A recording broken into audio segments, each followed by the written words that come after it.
Previously on NYPD Blue. The reason I came by is because I wanted to apologize for what I said to you and Baldwin earlier. Don't worry about it. No, it wasn't professional. Because the truth is, I wasn't feeling entirely professional. Listen, tonight's shot, but I'd really like to have dinner with you soon. I'd like that. Friday? I'd have to check. Yeah, it's clear.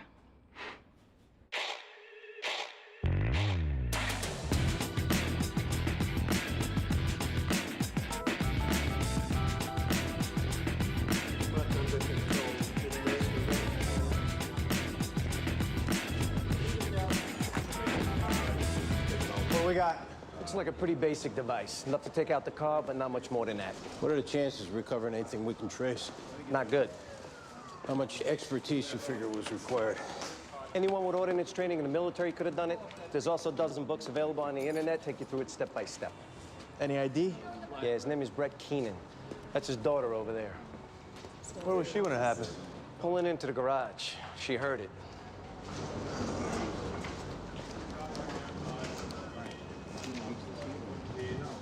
Miss Keenan, is it? Right. Very sorry about your dad. It's not a great way to start your day, is it? You work here? Right. You know how long the car had been here? Since last week. He was traveling on business, got back last night, and went straight to his apartment from the airport. He had a meeting this morning in New Jersey, which is where he was on his way to. Are you aware of any disputes you might have been having with anyone? There's always disputes. It's the nature of the business. What we're interested in is anything that might have led to violence. This wasn't a business person that did this. This was an aberrant, sick individual who held my father responsible for something. Any guess who that might be? None. We'd like to get a list of past and present employees, if we could. Okay. What was your father's personal life like? He divorced my mother forever ago. He had a rotation of willing B-school graduates to service him in return for being able to say they did. That's as much of a personal life as he had. Whoever killed your father was knowledgeable in explosives. Does that suggest anyone in particular? If it did, I would have told you already. Now, I have a conference in Frankfurt to prepare for and a funeral to plan. Is there anything else? If we could get that list. It's upstairs in my office. Wow. So far, I'm going to go ahead and mark it. Right. Bomb went off when he started the ignition. Yeah, the car had sat for almost a week, so it was plenty of time to rig the thing. Any history of threats? Not that we know of. We got a list of past and present employees from his daughter. Yeah, who, by the way, is one of the coldest human beings I've ever met. Oh, yeah? Unbelievable. Because it's a bomb, the feds are interested in being a possible terrorist link. As is my boss. So far, we haven't got anything that points in that direction. If you need a search warrant, court order, anything, will you let me know? Absolutely. Chief of Detectives has already called twice. Whatever you know, as soon as you know it, bring it to me. You got it. Hey, we should divide up the names, call and have them come in. All right. We'll start with the former employees. When we're done interviewing them, we'll move on to the present ones, right? Good. You'll call me if you're taking a statement. I may call you even if we're not. You free for dinner? Tonight? Yeah, tonight. Just so happens I am. Got a report of a homicide in an alley. Who's up? That'd be Ashley. Corner East Broadway and Pike.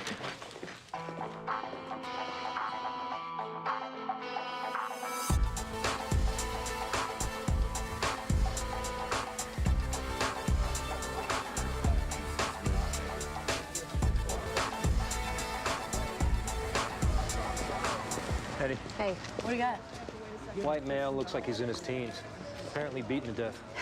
How'd the job come in? Sanitation worker over there found the body around 7.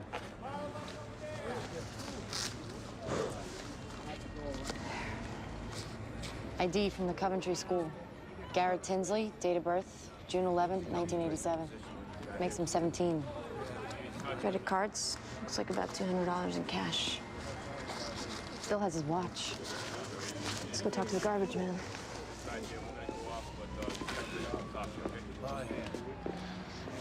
Hey, found the body?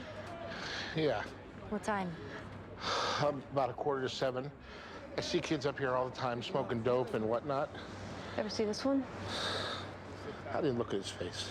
Do us a favor and look. I'd really rather not. I gotta think about dead people.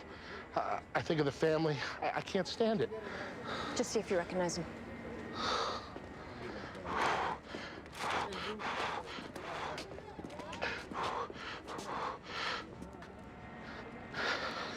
Yeah, I know him. He was a real asshole.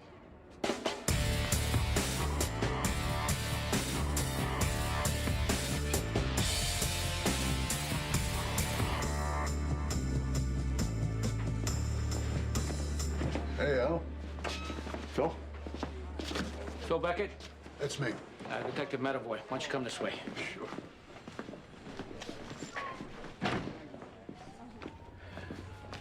This is Phil Beckett, Detective Jones. Thanks for coming in.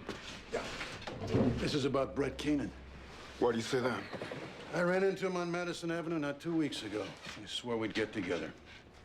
I called his office this morning to set a date, and they told me what happened. What were the circumstances of you leaving the company?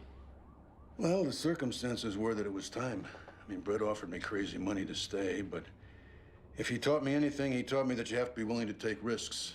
I wanted to build my own business. I had to leave the nest to do that. So you parted on good terms. I love this guy. He's 10 years younger than me, and I considered him my mentor.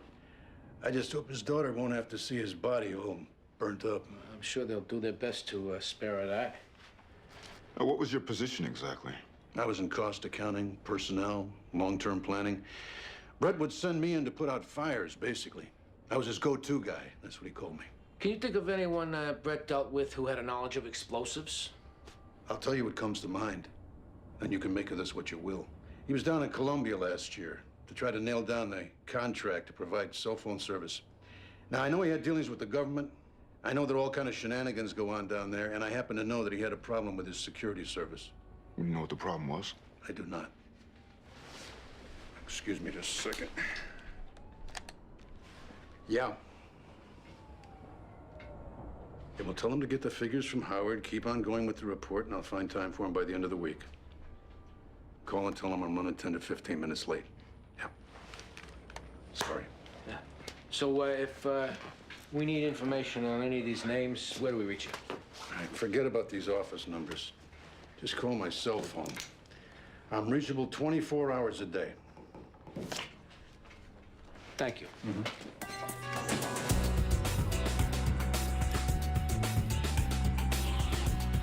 What can you tell us about the kids you hung out with? Ordinary kids. Nice kids. Just want to sell everything and move away from here. I know.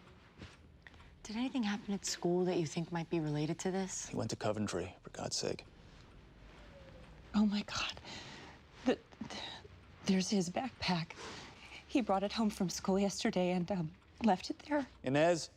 Was he around any kids who didn't go to Coventry? If they didn't go to Coventry, they went to Fieldston, or Dalton, or Collegiate.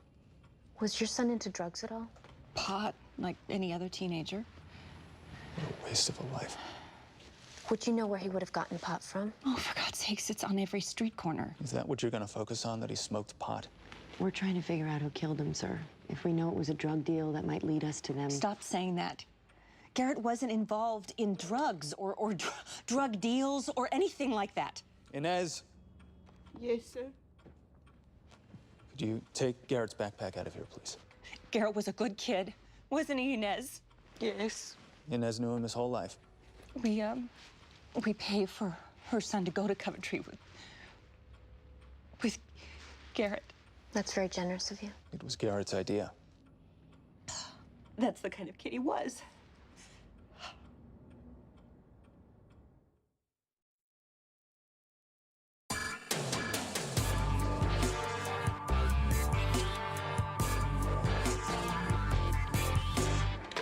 The outfit providing security for Keenan when he was in Colombia was Clausen and Associates. Now, they said the problem was with a bodyguard named Avi Moja. What kind of problem was it? All they would say was that they let Moja go and he's currently working for another security firm. I'm calling over there now.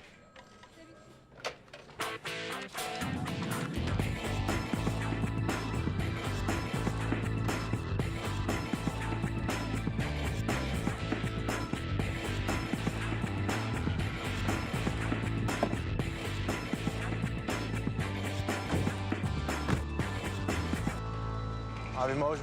Who's asking? Detectives Clark and Sipowicz. What's the problem? There's no problem. We just need to talk to you. So talk. No, we're not going to talk here, Avi. We need you to come with us. I got a guy inside on bodyguard for him. This your partner? It's 2 men on the door. Okay, I got another bodyguard inside. Right. Let your partner call for a replacement. Tell him I'm going with him. You understand, for our safety, I got to ask you for your guns before you get in.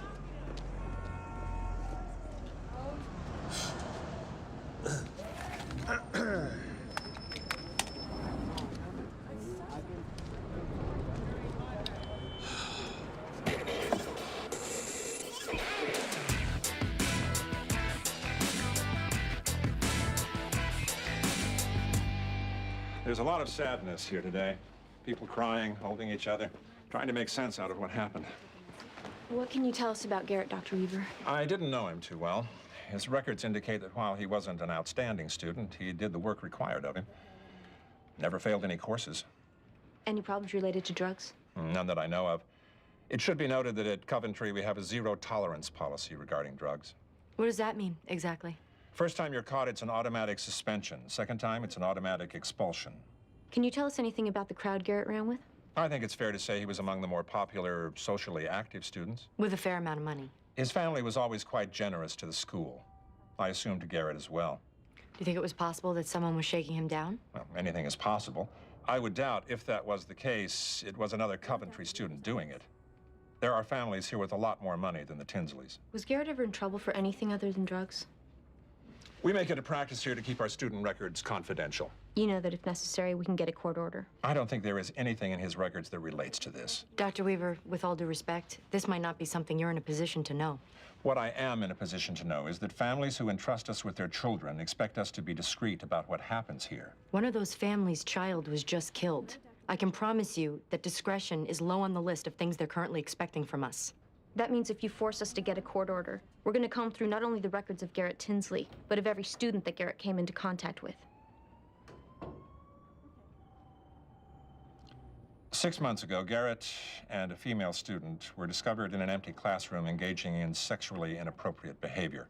Both students were required to write a letter of apology to the school. Both were given a warning that if any such subsequent incident occurred, both sets of parents would be notified. What's the girl's name? She comes from a good family. I know this would cause them a lot of pain. We'll be as discreet as possible. Her name is Quinny Stein.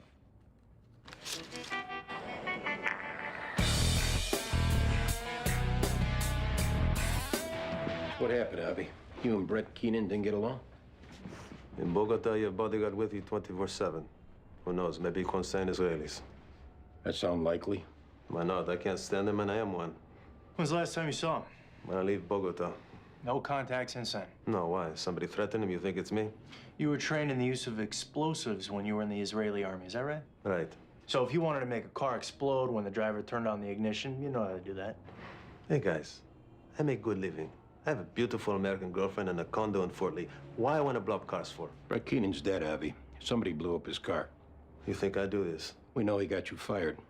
Big deal. I get another job, 1, 2, 3. You want to tell us the truth of why it was you got fired? I sleep with his daughter. He found out? We're together all the time down there. How can he not find out? She talked to him, I talked to him. He don't want to listen to nothing. He called the office, say goodbye to Avi. When's the last time you saw his daughter? What difference does this make? Avi, we're going to ask you to just answer the questions for right now, not worry about the significance of them, I see her now and then. We keep it quiet. All right, we're gonna need for you to stay here for a while. You're gonna tell my boss I'm a suspect, huh? Not yet. You do, I lose this job too. Are my parents coming down here? No, Quinny. At 17, you're old enough we can talk to you yourself. As soon as we're done, we'll drive you back over to school. Doesn't matter. When you showed up, I was ready to ditch school. I'm like so emotional about this, I don't even know if I can talk about it without breaking down. You break down, you break down. Okay. You and Garrett were going out? Not really. Just friends? Yeah. When's the last time you saw him? Yesterday at school. Did you talk to him after school? No. What'd you do after school? What did I do? I hung out at the park, went home, did homework, went to sleep. Any idea who Garrett went to meet last night? No. Did you used to get high with Garrett? I don't get high. Garrett did, though, right? I guess. Just pot, though. You know where he got it from? No idea. No idea about that. You don't get high, and you and Garrett were just friends. You think I'm lying? We know that you and Garrett were caught having sex in an empty classroom, Quinny. First of all, it was only oral. Second of all, so what? You think that means we were going out? Here's the thing, Quinny. This is a homicide investigation. That means there are no secrets anymore. We're gonna look into Garrett's life and the life of everyone he knows. What does that mean? It means we're going to talk to your friends, your parents, anyone who might conceivably know anything. Okay, please don't tell my parents about that. Please. And don't hold anything back. I'm like sick with grief and you're treating me like a suspect. Where did Garrett score his pot? From Serge. You'll tell us how to find Serge? Is there any chance he won't broadcast it all over the world that I did? Yes, Quinny. If at all possible, I would really like not to be known as a narc.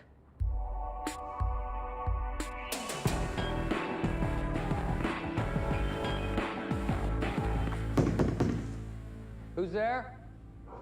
Police. What's the problem? There's no problem. We just want to talk to you. What do you want to talk to me about? We'll explain that inside. We don't conduct business in hallways. I'm really kind of busy right now. This won't take long. You know, I'm really not comfortable having you guys just barging on me like this. If you're telling us we have to get a search warrant, we'll do that. Then when we come back, we'll want to know why it was you were so reluctant to open the door.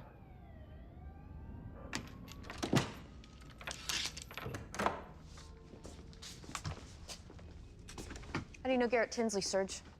From around? Overlapping social circles, that kind of thing? Did those social circles ever overlap into drug sales? No, they didn't. Can I help you with something? I'm fine. Just answer her questions. You're fine, but you're looking at my bathroom? I want to make sure there's no one else in here. When's the last time you saw Garrett? I have no idea. Where were you last night, Serge? At a party in Williamsburg. Until what time? Where are you going?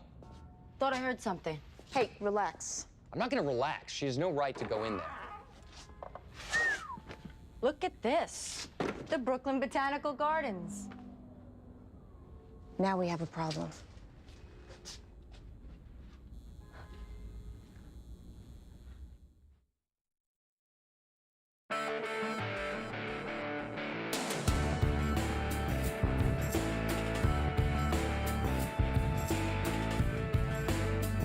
Can you tell me exactly what it is that couldn't be discussed on the phone? Why don't you come down here, Miss Keenan? When was the last time you saw Avi Mosier? What does that have to do with anything? Maybe just let us ask the questions for right now.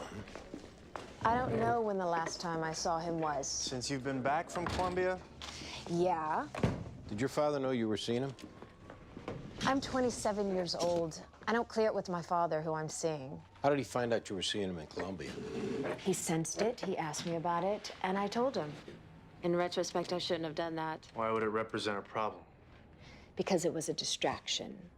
Daddy wanted me concentrating on business and Avi concentrating on bodyguarding. Did Avi ever look for you to make it right? Why would he do that? I'm not his mother. He got fired, Boo friggin' who? Go out and get another job. Speaking of that, we wanted to go over some people that were on the list that we got from you. God, now? Yeah, now.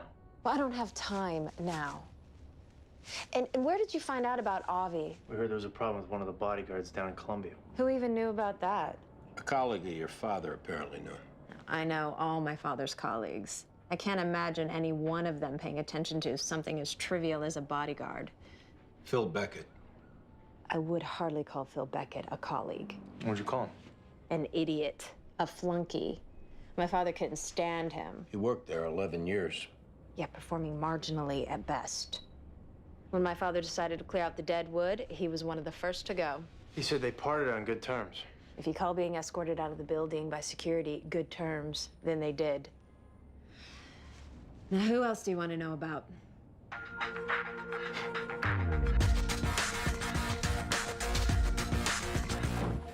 Can I, offer you, something? No, thanks. What we'd really like to do, if we could, is take a look around your garage. Hey, your husband told us he has some company records from when he was working with Brett Keenan. Well, I don't think there's anything like that in the garage. Would you mind terribly if we took a look? No, not at all. Oh, please.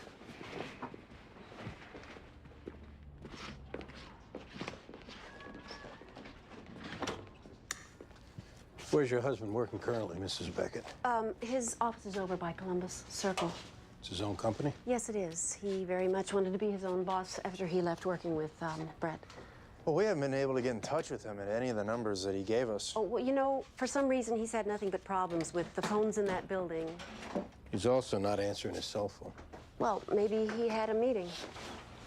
You know what your husband's doing with ammonium nitrate? Well, you know, he comes in here at night and he gets involved in so many different projects, I've lost track. You really have to ask him. When's he due back? Well, unfortunately, he's leaving for the airport this afternoon. He has a meeting in Atlanta in the morning, and he said he was making a 5:30 flight out of LaGuardia, so. We're gonna need you to come with us, Mrs. Beckett. Why? No, what's going on here? We need you to help us find him. Please.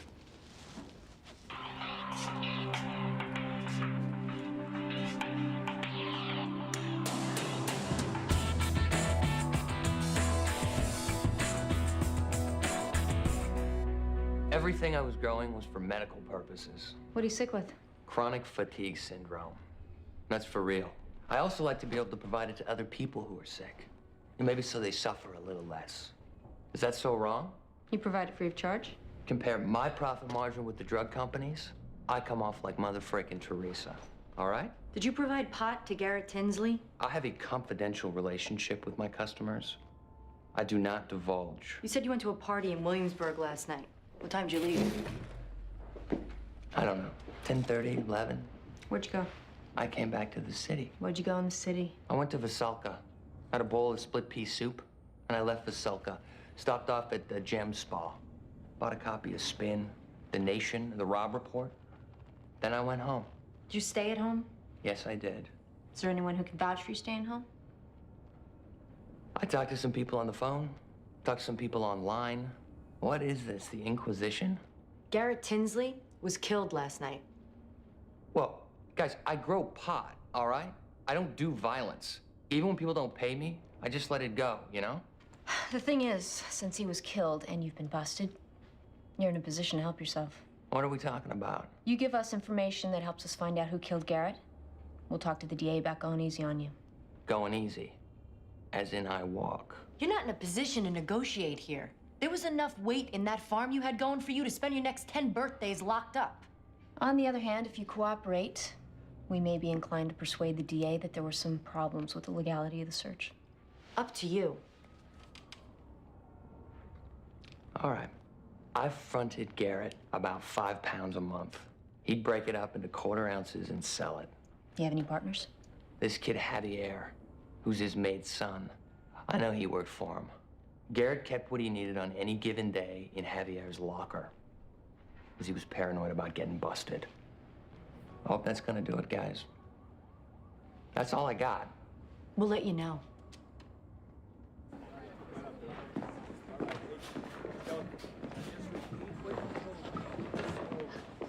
Can I talk to you privately? Let's go in here.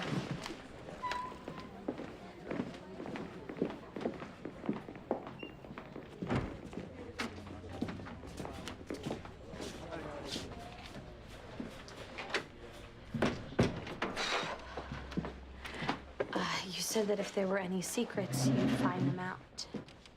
Is there one you held back on? Garrett got me pregnant. Even though I would have had to leave school, and even though it would have completely turned my life upside down, even though everything, I wanted to have that baby. He talked you out of it? He said he'd say it wasn't his. He said if I had it, he'd have nothing to do with me. I couldn't tell my parents. They wouldn't have let me keep it, and they wouldn't have let me have an abortion. They would have made me have it and then give it up for adoption. Or thrown me out into the street. Who made the arrangements? Garrett's maid. She took me to a clinic in Washington Heights after school. And when it was over, she took me home. She was crying. I was numb. Garrett's proud of it, though. He'd never do it around me because I'd kill him, but I've heard that he brags about how we did the deed and then he had to take care of it. He took care of it. He was playing basketball that day.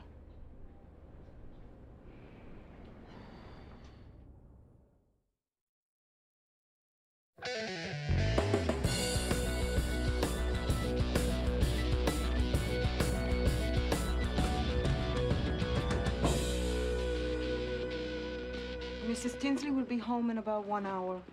We'd actually like to talk to you, Inez. Your son wasn't in school today. Yeah, he wasn't feeling good. I told him he could stay home. But he's not at home. Maybe he go out for a little while. Where would he have gone? How come you want to know? We need to talk to him about Garrett. He don't know anything. Was he friends with him? They knew each other.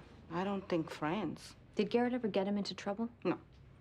Why was your son suspended? Just fooling around, doing what kids do. It was drugs. He got busted with drugs. He made a mistake, and he was sorry. He promised me it never happened again. Did he know you got that girl an abortion? If Garrett tell him, then he knows. Was it Garrett who asked you to do it? He came to me crying like he did when he was a baby. He said he couldn't tell his parents, and the girl couldn't tell her parents. So the only one that could help them was me. God forgive me. I knew it was wrong. But I took care of him all of his life. So I said I would do it. Where's your son now, Inez? I don't know. Inez, mejor que digas la verdad ahora. Yo no sé. Then we have to consider him a fugitive. That means putting his description out over the radio and police all over the city looking for him. ¿Dónde podemos encontrarlo? I'll find him.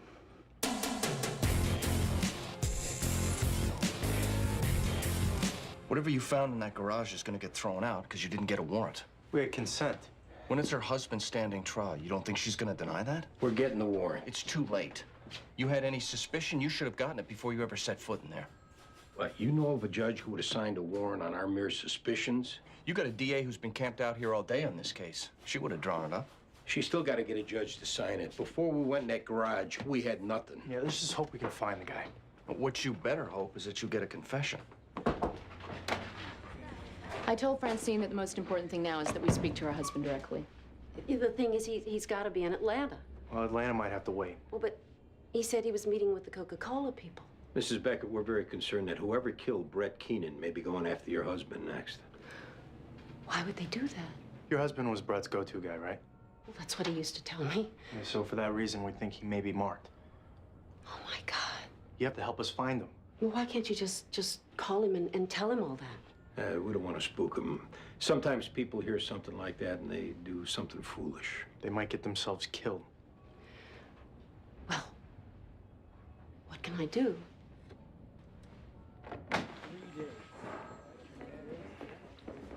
Let me know when you have him in custody. Yes, boss.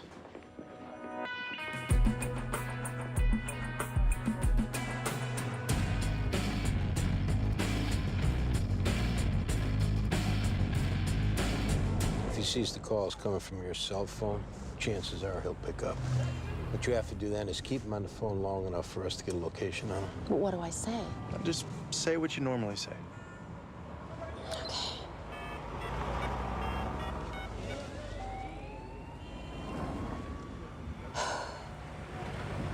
Hi, Annie. How are you? Oh, I don't know. I was just thinking about you. Thought I'd call. Well, I thought maybe we could take a drive this weekend. You know, go upstate, look around those junk stores that you like so much. You'll be back from Atlanta by the weekend, right? Keep talking. You know, I'd like to come with you on one of these trips sometime. No, you wouldn't have to be responsible. While you're working or at your meetings, I could go, you know, sightseeing, shopping. Yeah, okay, next time. Okay, honey. Well, I love you, and have a safe trip. Bye. 9th Avenue, 23rd Street.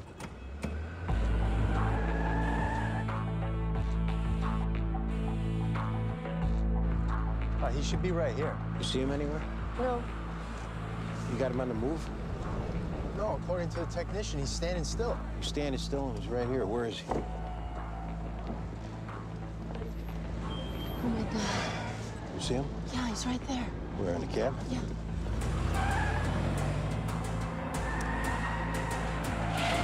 Hey, get out of the cab. Let's go. Turn off the engine. What's going on? Let's go.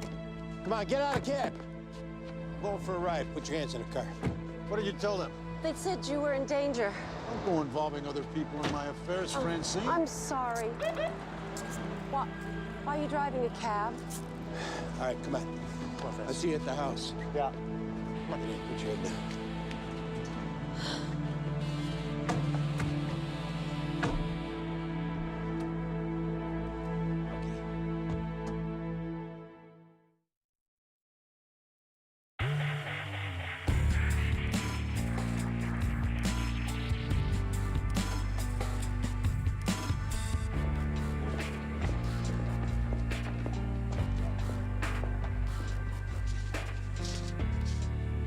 May I help you? This is my son, Javier. I'm Detective Ortiz. This is Detective Murphy. He wasn't running away or nothing. Okay, we're gonna talk to him for a little while. I can be with him, right? It'd be better if we talked to him by himself. But I would like to be with him. No one's gonna hurt him. Just to be there when you talk to him, that's all. I don't say anything. Mamá, está bien. Puedo ir solo. John, would you see if she'd like anything? Of course. Can I get you something?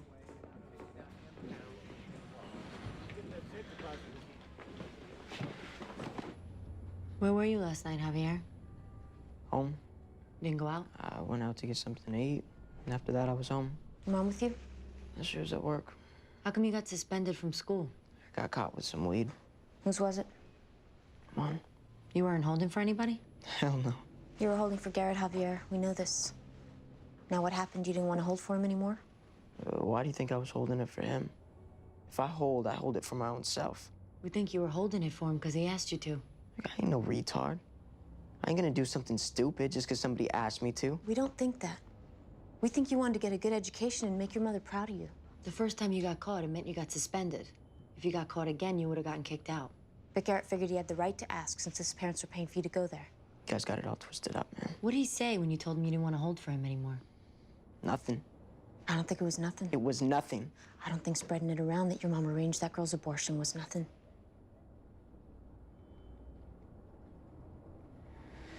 My mom been wiping his ass since he was a baby. And now he's all grown up. He figured the same way my mom worked for his parents that I'd work for him. What did he say when you told him you didn't want to do it anymore? That either I kept the weed willingly or that he'd plan it on me. I mean, if it was the word of a kid whose parents paid 2 tuitions and gave $20,000 a year on top of that, against the word of a kid whose mother was a maid, who did I think they'd believe? What'd you tell him? That I would take my chances. That's when you brought your mother into it. I mean, he knew she was ashamed of doing that for that girl. He said his parents would fire her ass if they knew. He said to keep me in school with all those rich white kids, that he'd have her turning tricks out on 116th Street. That he'd have her down on her knees.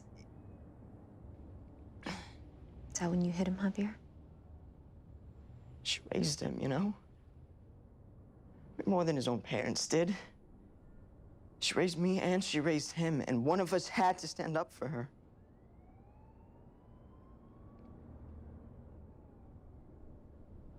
Yeah. I hit him. I beat his head into the ground.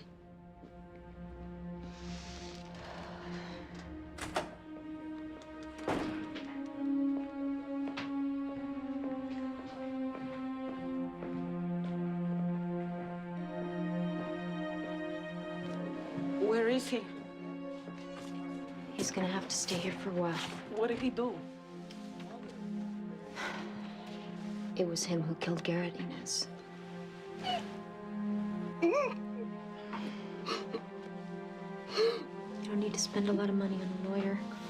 Let legal aid provide one. If you're not happy with them, you can always switch. This is murder. It's probably manslaughter. Prison. Maybe. There were extenuating circumstances. Your son's a good boy. The court might be pretty sympathetic. What were they? What were these extenuating circumstances? Your son can tell you that.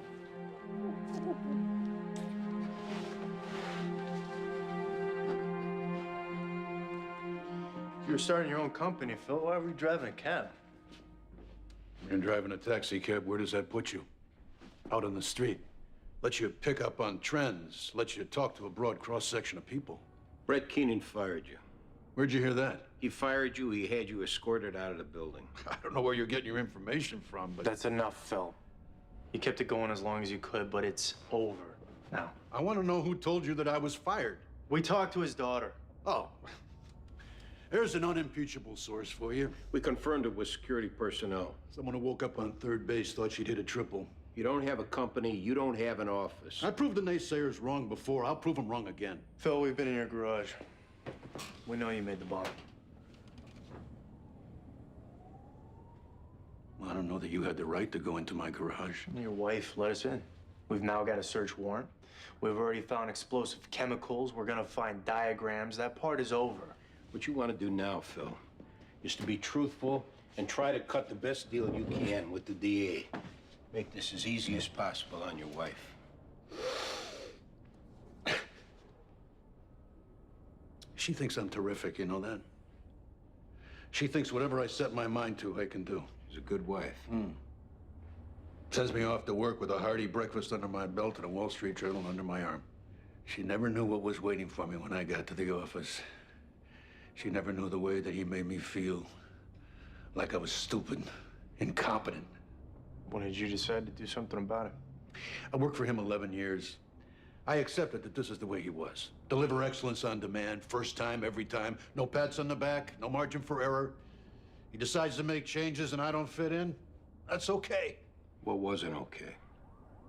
I needed an extension on my health insurance. Francine had something.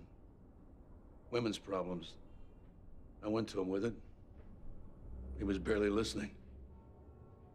I followed him out to the elevators. I told him that she needed a special kind of therapy, and if that didn't work, an operation. And he said, sorry, Kimosabe, no can do. So you made the bomb? Yeah, I guess I wasn't too stupid to do that, was I, Brett? I delivered some real excellence on demand that time. You'll want to put all that about your wife in the statement. I only hope when he turned the key, there was enough time for him to realize who killed him.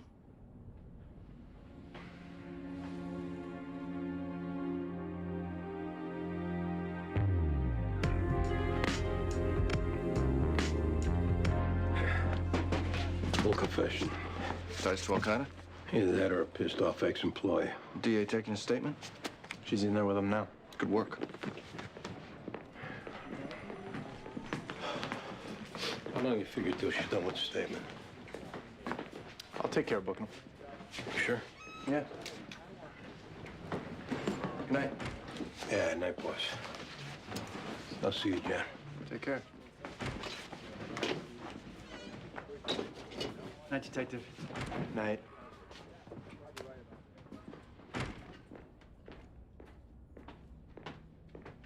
Sad story. Should we take a rain check on dinner? You had to run him over to central booking? Yeah. I had to run home and feed the cat. We'll do it another time. Or we could get takeout.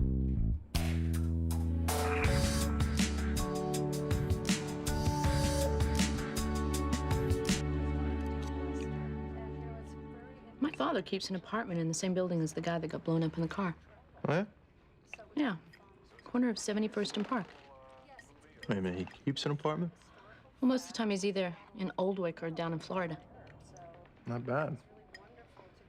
In my family, it's good that everybody doesn't have to be in the same place. You have a place of your own, though, right? Yes, I do. Pretty good with those things. What's this?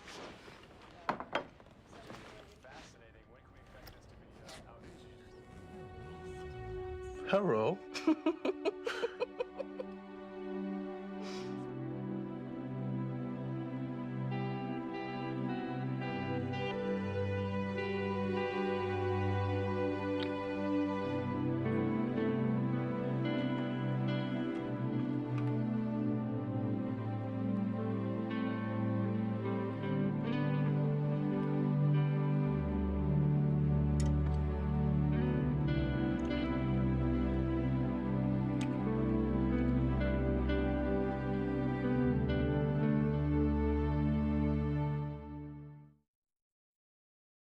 Previously on NYPD Blue. I just heard from a friend of mine who oversees the sergeant's exam.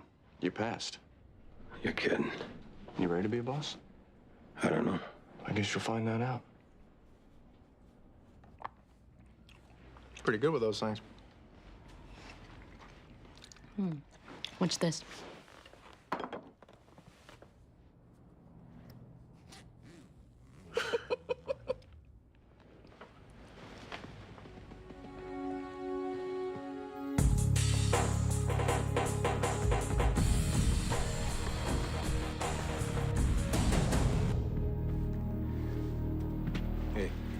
His name is Hugh Rasmussen. According to his secretary, he was a partner at Fairchild and Rasmussen, some big Wall Street law firm. How did the job come in?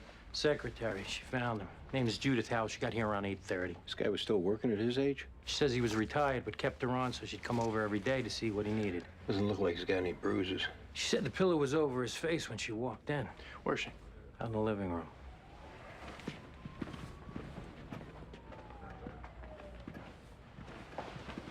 Miss Hall, Yes, can you tell us what happened this morning? I got here at 7:30 as I always do. I let myself in. I made myself a cup of tea and I waited in the kitchen. At around 8:15, not having heard from Mr. Rasmussen, I went into the bedroom, which is where I found him. You were coming from where? My home, which is at 3220 Crocheron Avenue in Flushing. You must leave the house early.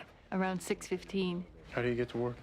I drive to Long Island City, I park, and I take the number 7 train in. Mr. Rasmussen married? Yes, he is. Do you know where his wife is? I know she isn't here. I think she got picked up this morning by a friend of hers. Where they went, that I don't know. How long had you been working for him? I came to work in 1977. He must have been very attached to him. I was. Well, I'm very sorry for your loss. Thank you very much for saying that. What's going on? She's the wife. There seems to have been an accident. Hugh's dead, Amy. What? Someone suffocated him by putting a pillow over his face and holding it there. Judith, why don't you give us a minute with Amy? Please. I'll be in the kitchen if you need me. Have a seat.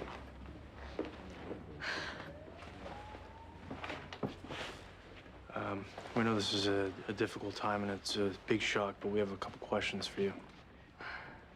Can we get you anything? Something to drink? No, go ahead. Ask me whatever you have to ask me. When's the last time you saw your husband? When I left for the gym this morning, that was about 6:30. Everything seemed normal. Uh-huh. I kissed him goodbye. Told him that we'd have lunch together. How long had you and your husband been married? It would have been 2 years this coming July. Was it a good relationship?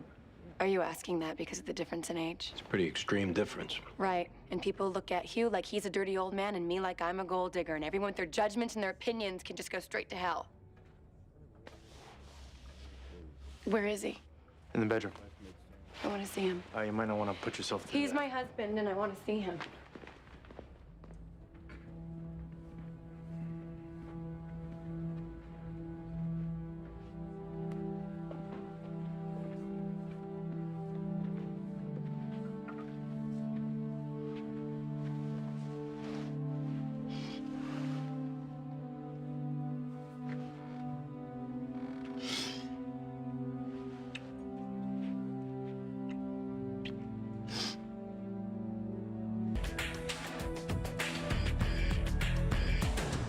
Guy was 80, his wife's 28.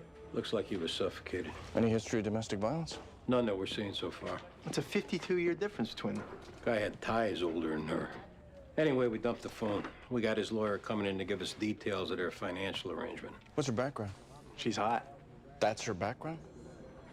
No, I mean, we don't know really what her background is. That'd be a good thing to find out. Absolutely. We'll keep you posted. Getting promoted today. Yeah.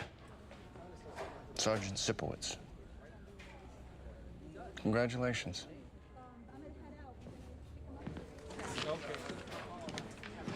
Were you struck blind?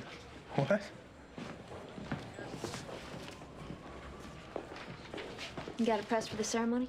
Yeah, I had it at the tailor's. They saw on the sergeant's straps. I'm sure it's in good shape. Where are you taking the family after? I made a reservation at Shunley. Well, that's nice.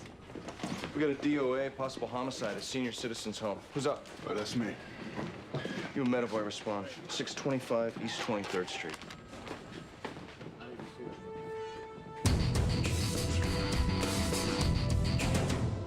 What's going on? DOA's Olive Rosenthal. She didn't show up for breakfast this morning. One of the aides came to check on her, found her dead. Well, why are we here? Doctor wouldn't sign a death certificate. He's in the next room, named Sean Mara. Dr. Mara. Yes. What's the problem? I was called by the director to come and examine Mrs. Rosenthal and sign on the death certificate. And when I got here, I saw a blood spot on her nightgown in the abdominal area. I examined underneath and saw evidence of an injection. When's the last time you saw her? About 2 weeks ago. Healthy? Given her age, yeah. What you're saying is evidence of an injection. Could that be anything else? There's a bruise, and what I think is a needle mark. Now, I can't state conclusively that that's what it is, and absent any autopsy, I can't state conclusively that that's what killed her. But there's just no way at this point that I'm going to sign off on it being natural causes. Okay. The director around? In here. Her name's Lillian Jacobs. Ms. Jacobs. That's me. Detective Metaboy, this is Detective Jones. What can you tell us about Mrs. Rosenthal? She was with us about 6 months. Nothing particularly unusual about her. Any complaints from her about conflicts with anyone? None that I'm aware of. Who was the aide that found her? Oh, that would be Eleanor. Eleanor? These are detectives. Why don't you tell them what happened this morning? When Mrs. Rosenthal didn't come to breakfast, I went to check on her. I found her not breathing, and I hit the panic button. Eleanor worked full-time as Mrs. Rosenthal's aide. Was there anyone else that would come into her room? She might have visitors, but as a rule, there were no staff people coming in other than Eleanor. Might I speak to you for a moment privately?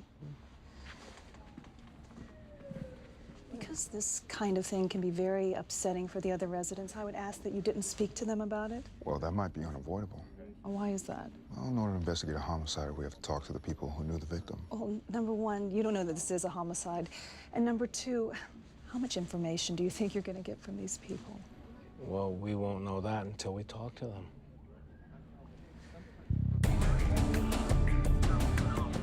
What was the financial arrangement between Rasmussen and his wife? If they got a divorce, regardless of who initiated it, it was a straight buyout, $500,000 all in. If they were together at the time of his death, then she inherited half his estate. Who got the other half? It was split between a number of employees, friends. There were substantial bequests to some institutions. He also set up a trust for his brother. What's the estate worth? All told, about $120 million. As far as you can tell, did him and the wife get along? I don't know what kind of arrangement they had, but they seemed to get along fine. What does that mean? It means she's 28 years old. She didn't necessarily conform her lifestyle to that of an 80-year-old man. So are you telling us she had some extracurricular relationships going on? At least one that I know of. Who is he? The only reason I know about him is I was shown an unexplained $42,000 expenditure by his accountant. When I asked Hugh about it, he told me it was for a truck for a friend of Amy's. You know the friend's name? Richard Pancava. You know where we can get in touch with him? I made a point of knowing how to get in touch with him. Amy might have convinced Hugh it was an innocent relationship. She didn't convince me. This is the daughter of the woman in the nursing home. It's not a nursing home, it's an assisted living facility. Sorry. I'm Detective Metaboy, and this is my partner, Detective Jones. Nora Rosenthal. Why don't we come back in here?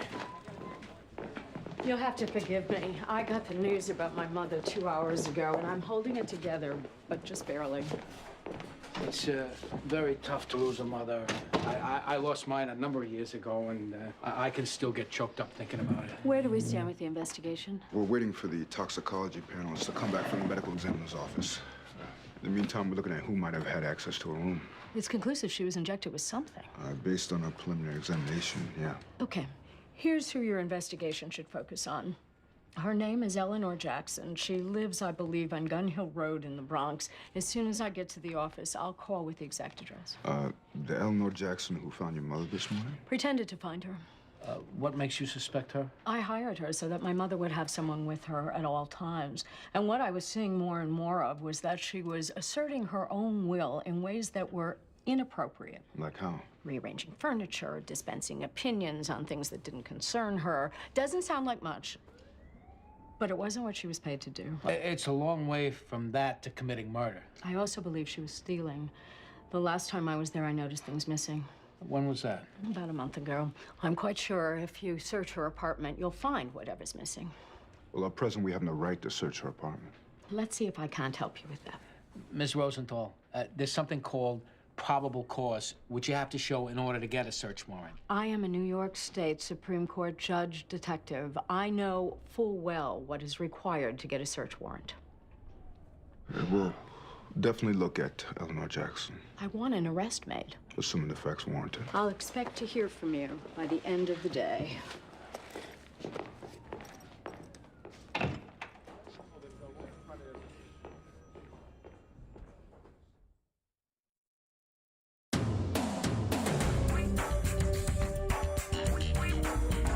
Have a piece of candy? Oh, no, thank you.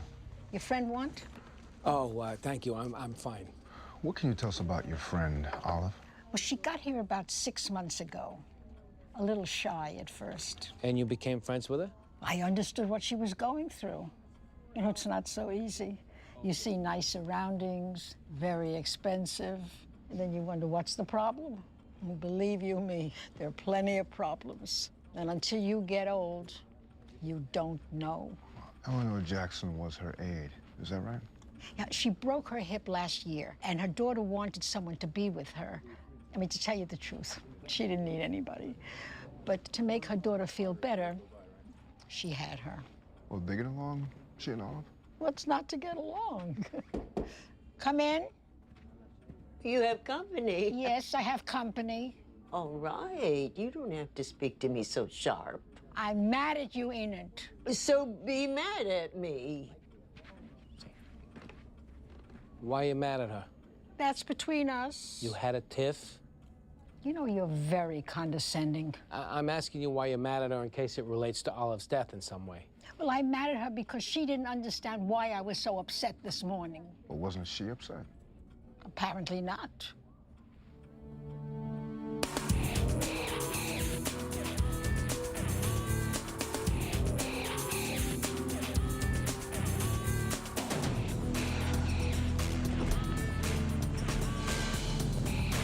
Richard, Pancava? Yeah, why? What's going Can on? you step out of the truck for a second? Why? We'll explain it to you when you get out of the truck. Come on, guys. It's a little embarrassing me doing this here. I'll try to do it as quick as we can. These guys in there work for me. Now they see me getting hassled by the cops. You know a girl by the name of Amy Rasmussen? Yeah, what kind of trouble is she in now? What makes you think she's in any kind of trouble? Yeah, you're right. I shouldn't jump to conclusions. You don't have any weapons in this truck, do you? What kind of weapons? No. No guns, nothing like that? No, I don't have any guns. All right, mind if we take a look inside? Yeah, go ahead. I don't have any guns. And take a look in your glove compartment? Go ahead. I said I don't have any guns. Yeah.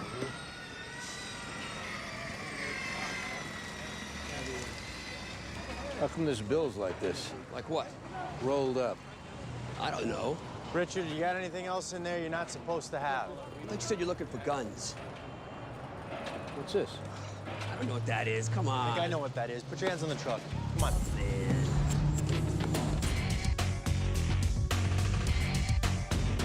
88 Munson has a search warrant for the apartment of an Eleanor Jackson we're supposed to execute. The nurse's aide? Right.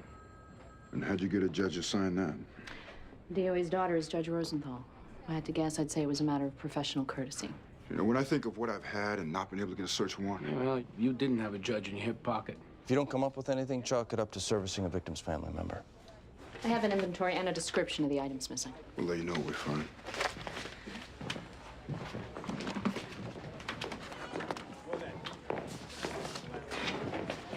Just thinking of you. Oh, yeah? I was wondering if you're free for lunch. I actually have to have lunch with my father today. Oh, well.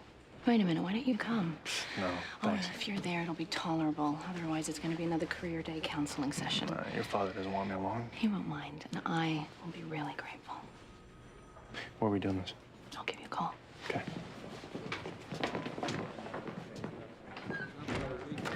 You got a sec?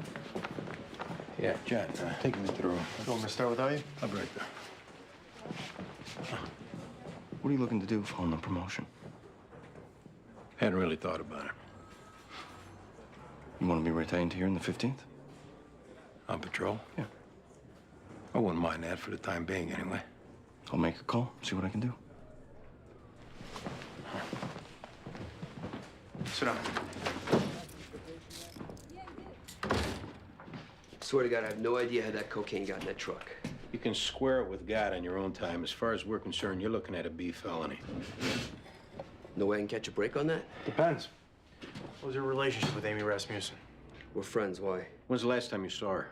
What, is she in some kind of trouble or something? It's a simple question. Do you want to help yourself or not? I don't know when it was. When's the last time you saw her husband? I met the guy once, maybe 6 months ago. Well, Richard, he was murdered this morning. Whoa. I don't know anything about that. Your number was dialed from the house phone this morning. Did Amy call you? Yeah, she wanted to see how I was doing. Don't tell us fairy tales, Richard. Why was she calling you? I picked her up this morning. Did you go in the apartment? No. I was taking her to see this building. I was running late. She called to see where I was. Why were you taking her to see a building? I wanted to buy it. I thought I could rehab it, sell off the units, make some money. I needed help with the purchase price, so I called her. You sleeping with her? No. She buys you a new truck and now you're talking to her about buying a building? We had a romantic relationship. One thing and another, and we broke up. Didn't mean she lost her desire for you. That's right. It didn't mean that. And come to think of it, it just might have been too much to ask her to stay faithful, given he was like ancient. Maybe she wanted him out of the way. So you two could be together. If I testify against her, cocaine charges get dropped. Well, I guess we can assume that you're willing to consider that, right? Hey, I gotta do what I gotta do. Sit tight.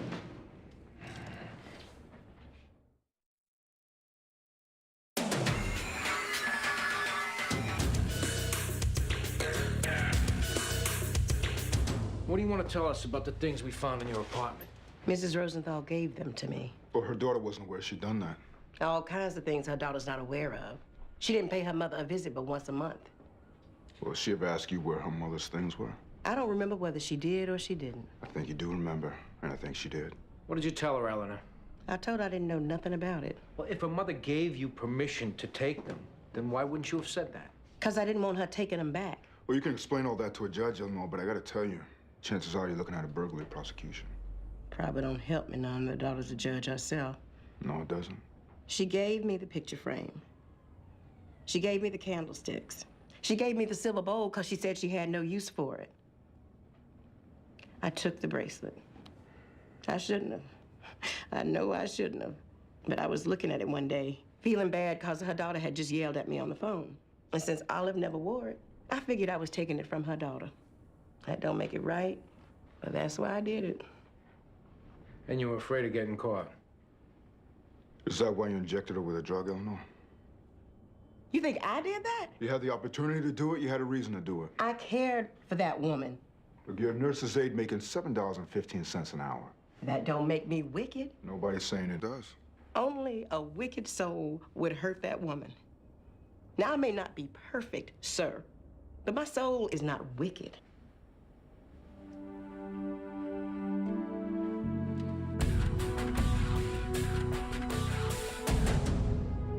I'm reading about this Carly Fiorina. You know who she is? No. She's the CEO of Hewlett-Packard. She's one pisser of a gal, I'll tell you. My father regularly updates me on the careers of various women who have climbed the corporate ladder. Because I want her to see what women are capable of. Is there anything wrong with that? Not so far as I can tell. How was your veal? Tough. And I'll tell you something else. It's not every father who sees his daughter as capable of going out and laying waste to the competition. This little girl is all of that. No, I've seen her in action. She's terrific. Thank you, John. I just wish she was playing in a major league ballpark. Yeah, she's in the Manhattan DA's office. It's a city job. I mean, let's be honest, civil service at its best is a backwash of modest talent and stunted ambition. Am I right or am I right? Daddy, did I not mention that John is a New York City detective? Oh, that's great. John, I don't know your background. Maybe the police department is a stepping stone for you. Maybe you're happy there. I'm pretty happy there. God bless you. All I'm saying is that with her intelligence and the kind of connections that she's able to capitalize on, there's nowhere she can't go. I'm doing what I want to be doing. Can we just leave it at that? You told me you were going to do a 3-year stint at the DA's office. Put it on your resume and head for the high corn. You've been there now 4.5 years and counting. And I don't see any movement in the direction of making good on that plan. Now, what am I supposed to do? Keep my feelings to myself? Oh, no, Daddy, don't do that. Yeah, naturally, everyone wants best for their children. I really have to get going. You have any coffee? I have to be in court.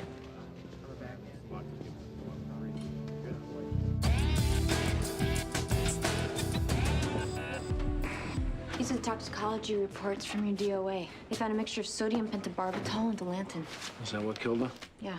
The note on it is that they're drugs used by veterinarians to euthanize dogs. All right, we need to go through the records of those residents again.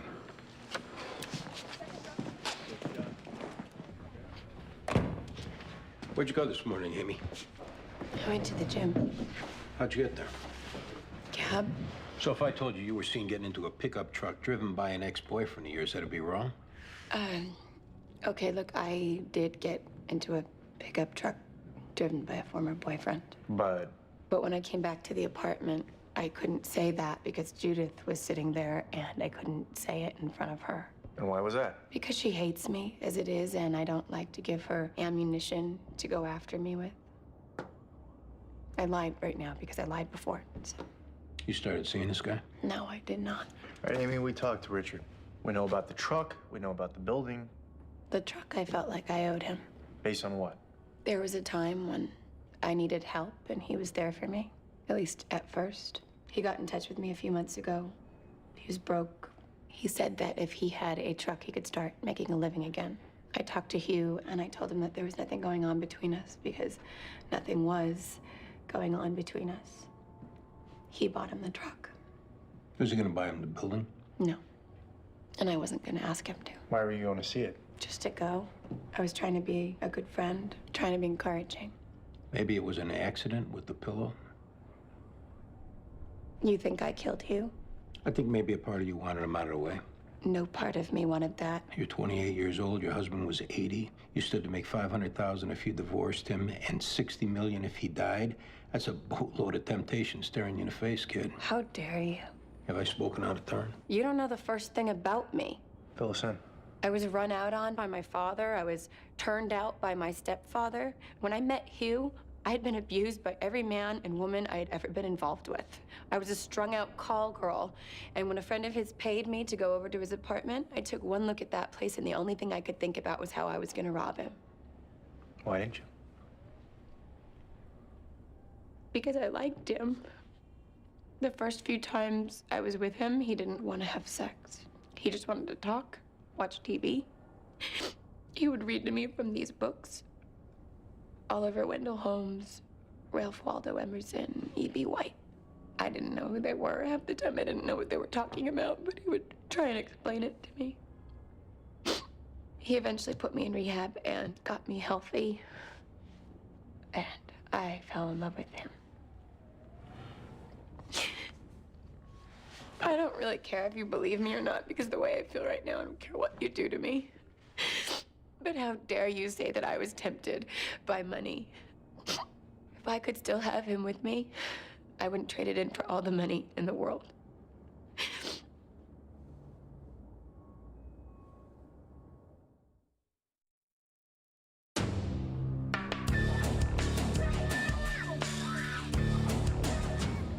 She didn't do it, Eddie. Uh-huh. No, I mean it. I really don't think she did. How many times are you gonna take orders from your little captain down there? That's not what I'm doing. It's not, huh? No, I stop and look at something in the window doesn't mean I'm gonna buy it. What I say we do is we talk to the brother. The fact that the will sets up a trust rather than gives him the money outright tells you something's off. Good. Good idea. I'd just rather not think we're doing it on this girl's behalf. It's part of the investigation.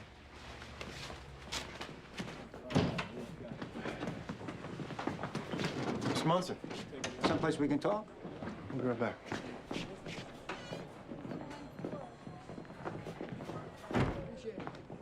Coffee? No, thanks. I'd like to make a proposition. If it's not something you're interested in, I'm sure you'll say so. Sure. I have some potential clients coming in from Hong Kong in a couple of weeks. They're heavy gamblers, and I know they want to go down to Atlantic City. I just want to see if you're available to watch out for them. They need a bodyguard?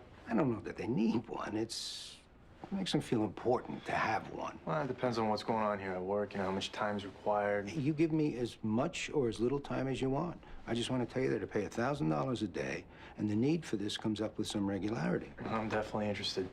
According to my daughter, you're a heads-up guy. That's very nice of her to say that. Not to say that she hasn't been wrong once or twice. Haven't we all? Anyway, I hope you think about it. Appreciate the offer. Hey, boss, the blood work that comes back on our DOA shows a veterinary drug was used to kill her. That point to anybody? Well, there's a resident in the place who knew her, whose son's a veterinarian, and until she retired was a veterinarian herself. Sounds like that's who you ought to be looking at. We were hoping to toss a room. It didn't take much to get him one the first time, so we were hoping that Munson might be willing to go to bat for another one. Call and ask her. Well, since we broke a little bad over the DOA's daughter using her influence, we didn't want it to seem like we were asking just to make a point. You want me to ask? It might be better coming from you. Right.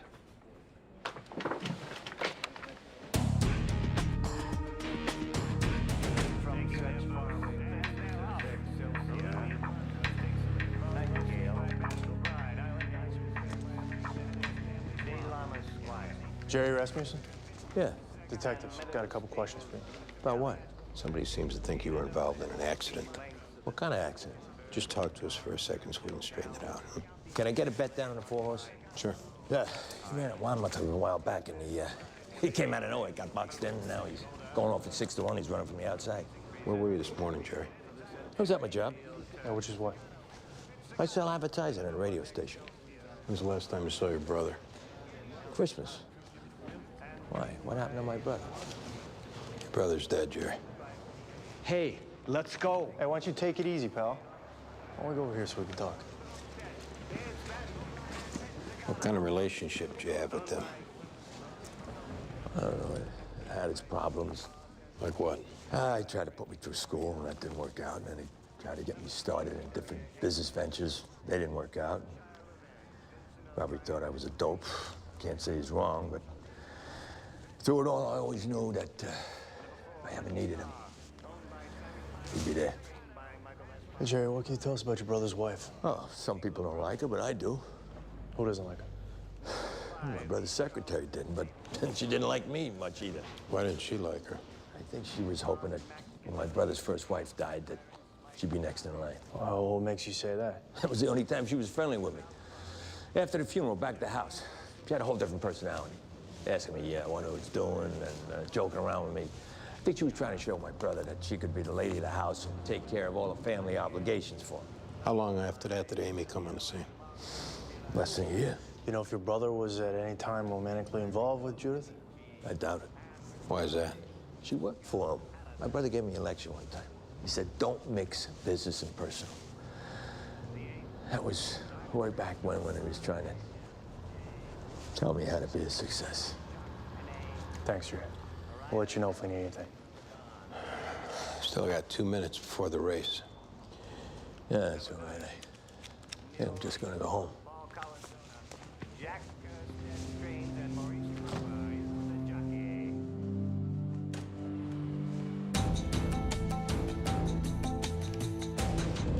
Do you remember what time you got up this morning, Enid? The same time I always get up, 5:45. And what time did you go to breakfast? I didn't go to breakfast. Why is that? I don't enjoy it. What don't you enjoy? I don't enjoy sitting at the table where I used to sit. Well, why don't you sit at another table? I'm assigned to table number 5. And that's the table I'm required to sit at. Well, did you used to enjoy sitting at table number 5? Yes, Why'd you stop sitting at the table? because a certain individual moved in and was invited by another individual to sit there. And then this certain individual proceeded to monopolize the other individual's attention. And I chose not to be a part of it. It was Olive Rosenthal who moved in? I'd rather not say. We need you to say. Don't you think it's wrong to come into a place and change the way things are just to suit yourself? Where did you go last weekend, Enid? To my son's. And this is the son who's a veterinarian? How'd you know that? You were a veterinarian yourself, weren't you, Enid? Yes, I was. I bet at the time you went to veterinarian school, there are very few women who did that. I was one of 2 in my class. You know how to put an animal down, Enid? We found the wrapping for the syringe in your room, Enid.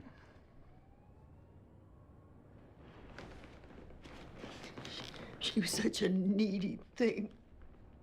wanted Belle all to herself, acting helpless when she was asked to do anything or go anywhere, unless Belle was there to hold her hand. And you had to adjust to that.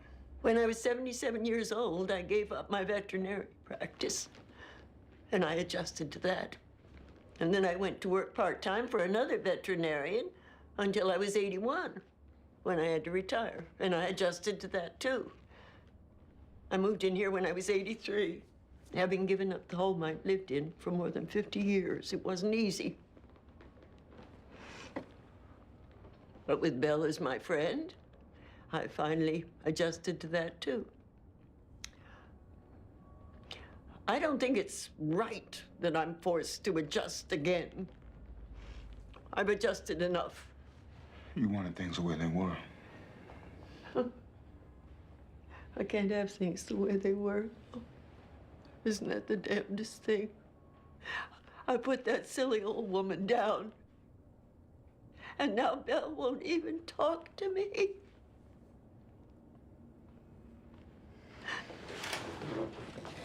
Oh.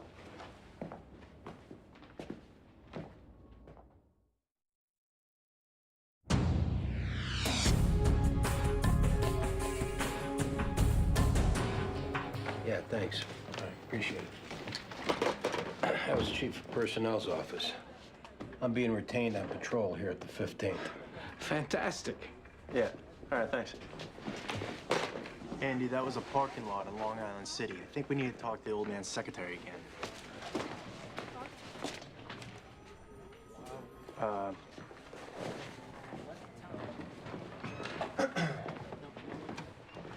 You mad at me? No. I'm sorry. I just had to get out of there. He came by. What do you mean? When your father came by, he asked if I wanted to do some security work for him. What'd you say? I said if we could work out the timing, I'd be open to it. You're kidding me, right? What's wrong with that? Do you not understand what he was doing? What was he doing? He hires you, it goes bad. Now there's a problem between you and me. How do you know it's gonna go bad? I know my father. Everything is about manipulation. Everything comes with an agenda. Okay, I won't do it. Which now he's gonna know is because of me. He's not gonna know. I'll say it was because of work. Next time, will you do me a favor? Will you just check with me first? Ready? Yeah.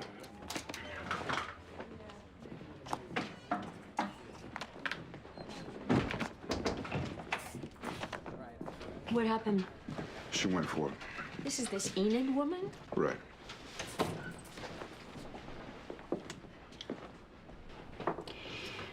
I still want to go forward with burglary charges against Eleanor.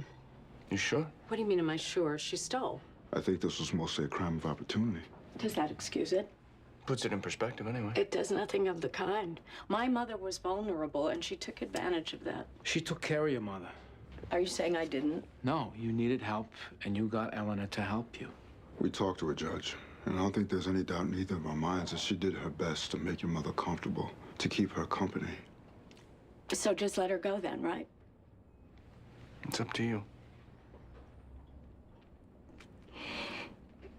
I think probably that's what my mother would want me to do. I think probably you're right. I thought you might be interested in some of Mr. Rasmussen's accomplishments over the years. Wow, you put that together? Not the kind of thing he would do for himself. This is one of 3 cases he argued in front of the United States Supreme Court. And this is him with Governor Rockefeller, with Yitzhak Shamir. Quite a career. Yes, it was quite a career. Judith, what time was it you left your house this morning to come into the city? I said it was about 6:15, I believe. So the drive from Flushing to Long Island City, that time of day takes about a half hour, so that puts you there about 6:45. Can I ask why this is an issue of such significance? We set up a timeline with everyone. So I'm assuming you got on the subway where? Queensboro Plaza? Vernon Jackson. So from there, it's one stop to Grand Central. I take it to 5th Avenue, transfer to the F train, which I take to West 4th Street. Which gets you into the Rasmussen apartment around 7:30. Which is when I said I got there. Problem is, we checked with the parking lot in Long Island City. Why would you have done that? That's what we do. They have you parking your car at 5:45, putting you in the city at 6:30. Well, I don't know that they're correct about that. Now they have a stamp time clock. But even assuming that they are, I don't always keep perfect track of the time. I'm always punctual. I think you do, Judith. I think you do keep perfect track of the time. See, you got there at 6:30 because you had overheard Amy making arrangements to get picked up at that hour. You saw her get into the truck with her old boyfriend, then you went up to the apartment to deliver that news hot off the presses. I don't know why I would do that. There's no gratitude given the bearer of bad news. With the wife running around on him and you being loyal. Yes, I was loyal. You served him faithfully for almost 30 years. And I was well rewarded for my service. Just wasn't the reward you were looking for. No, Mr. Rasmussen was eminently fair with me. Yeah, but he just married somebody else. As it was his prerogative to do. Somebody else to live in that beautiful apartment while you commuted from Flushing. Somebody else to travel with him, to stay in great hotels, to eat in fine restaurants. Somebody else to share his life. And why was that? Huh? I mean, because she had a great body? She knew him less than a year, and she got him to marry her, and still, she was going out on him. Who the hell was she to get away with all that? I don't blame her. She's a whore. And I mean that literally. She's a woman who takes money for sex. But Mr. Rasmussen, on the other hand, he knew better. He knew what it meant to be a decent person, to recognize loyalty and devotion and sacrifice. And he refused to do that. Instead, he let the base animal side of his nature brush me aside in favor of what? As you said, a great body. Of course, you told him all that. I owed it to him to tell him. I owed it to him to make him aware that people were laughing at him, that she was laughing at him. She and her boyfriend both. But he didn't listen. He told me that she was his wife, and I had to accept that. He didn't want me keeping an eye on her and reporting back to him. He said it wasn't my business. My business. For almost 30 years, my business was him. And then he told me to take the rest of the day off and think about whether or not I could be civil to Amy. To Amy! Because if I couldn't, then he was going to have to think about making some changes. That's the way he put it, making some changes. So I covered his face with a pillow, a small, toothless face, and I held it there until he stopped breathing. I deserved better than to have Mr. Rasmussen speak to me like that. I really did.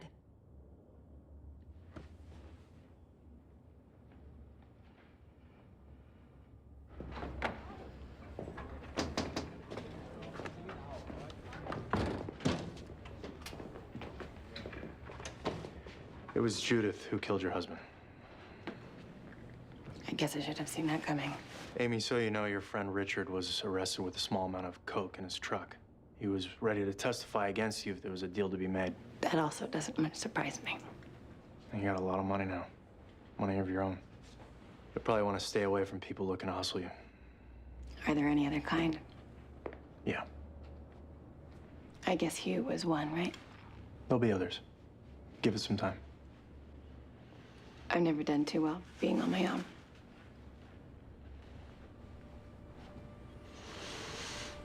Good luck. Thank you, Detective.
Where'd everybody go? Oh, I guess they headed over to the ceremony.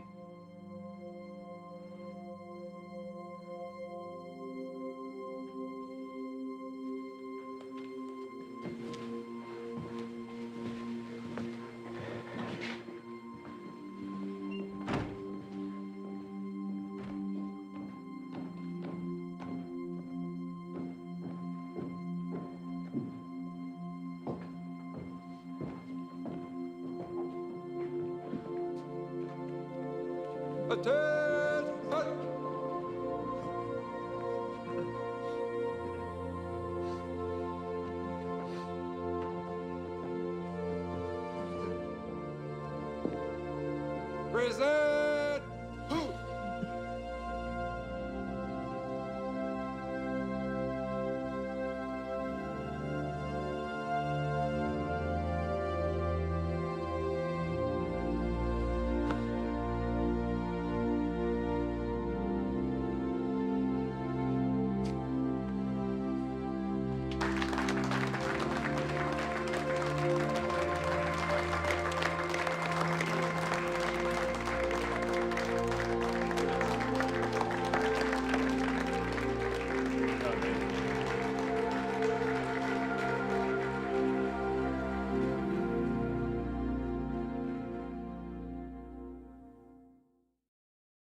Previously on NYPD Blue. Getting promoted today.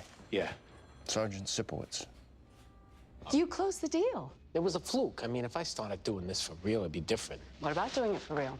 I don't know, Bridget. All right, maybe we should just have a drink and talk about that. Yeah. Meantime, see if you can't close another deal. Attention! Present! Who?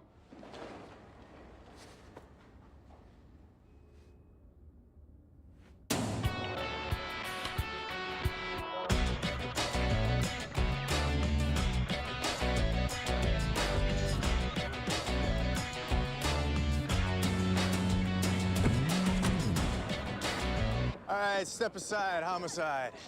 How long you been waiting to say that to me? First thing I thought of when I woke up. Hey, Sarge. They took one in the chest. No sign of a struggle. My guess, for what it's worth, they either took him by surprise or they shot him from a distance. Anything missing? I don't know, check with the girls.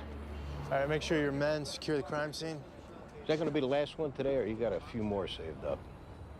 No, that's it. Good. What do we got? Name's Lester Bakewell. He's an Army recruiter here to make a presentation at the school. How'd the job come in? Security guard. Heard shots around 7:15. That's the partner. She was in school when it happened. Name's Angela Payson, staff sergeant. Hey, you should get in touch with their CO at Fort Hamilton. Let them know what happened. I got it. We'll start a canvas. Sergeant Payson. I'm Detective Clark. Tell me what you know about what happened here. Sergeant Bakewell and I arrived a little after 7. I went in to make sure the auditorium was open. When I got back, I saw that he'd been shot. Did you see anyone hanging around outside? No, sir. Anything you could tell me about Sergeant Bakewell? He'd been assigned to the recruiting office here the last 2 years. He was just an outstanding individual, and I hate that he's lying out there in the open. I know, they have to take photographs. All right, let's finish up so we can cover them. Come on, guys.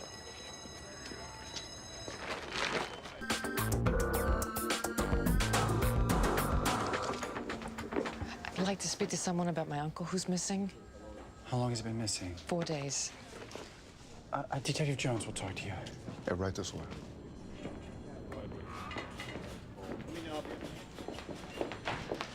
He's actually my great uncle. His name's Giuseppe Campo. We're Basque. You think something happened to him? It's not like him to be missing for 4 days. Where does he live? Shelters mostly. He's homeless. Yeah, he lost his apartment 2 years ago. He had a stroke, and the hospital bills cleaned him out.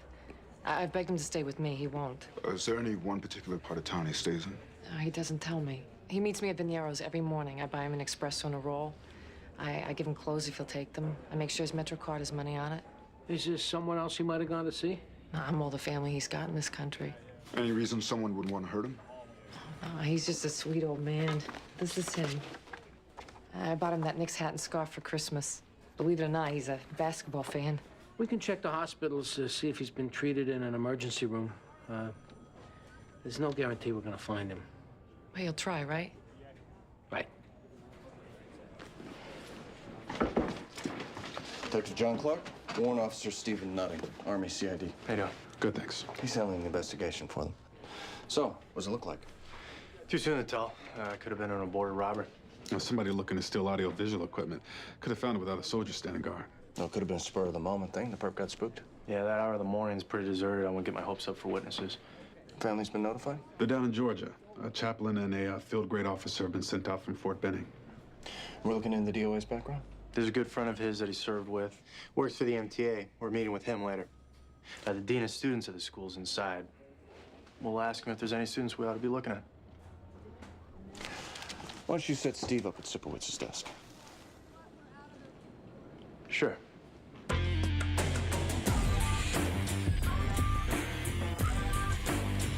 Has there been any open hostility toward military recruiters at the school? There'd been a couple of demonstrations, for the most part peaceful. What part wasn't peaceful? We have one young man whose brother was killed in Iraq 4 months ago. He trashed their table and made what I guess you could consider threats, although I didn't take them seriously at the time. Well, any indication that the student had access to firearms? Last month, he got into an argument with a classmate and threatened to shoot him.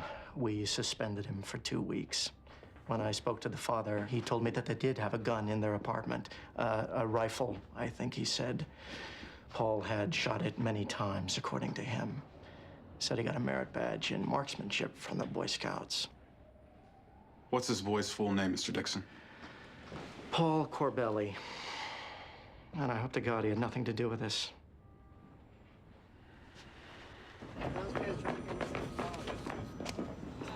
What do you got, Sarge? Yeah, you put it out over the radio. You're looking for missing persons wearing some Knicks paraphernalia? King Tut here just got picked up for marijuana possession. That's a white male we were looking for. I know that, Metaboy. But unless you think Tut's on Spike Lee's Christmas list, maybe you ought to ask him where he got that stuff from. Right. All right, why don't we go talk in here for a second, King? What I gotta do that for? We want to ask you something. Now tell me you ain't never peed in the street. You're here for marijuana. Which they only found on account of they was harassing me for my urination. Now this whole thing gets excluded. Ex post facto. Hey, don't be running off at the mouth out here. They said to come with them, you come with them. Come on. We're looking for somebody who was last seen wearing a hat like that, King. These hats everywhere. And the scarf and the jacket. They mine. Where'd you get them? I don't know where I got them. I had them. I had them for years. They look new. Yes, they do look new. You know why that is? I take care of them. We found the guy whose clothes these are. It's gonna be a bad day for the king. How bad? Bad? Well, a guy give me them. Let's go. What'd I do? Nobody gave you nothing, King. Now stop wasting our time and tell us the truth. I got my coat took. The truth. I got my coat took. I got my shirt took. I was exposed to the elements. Where was the guy you took him off? In the dumpster. What'd you do to him? Not a damn thing. He was out. I took what I took. And then I spreaded the garbage over him so he would not be exposed to the elements. Which I didn't have to do. And then I climbed on out. Let's go. Where we going? You're gonna show us a dumpster. Keep an eye on this guy while we get our coats. Good call, Sarge.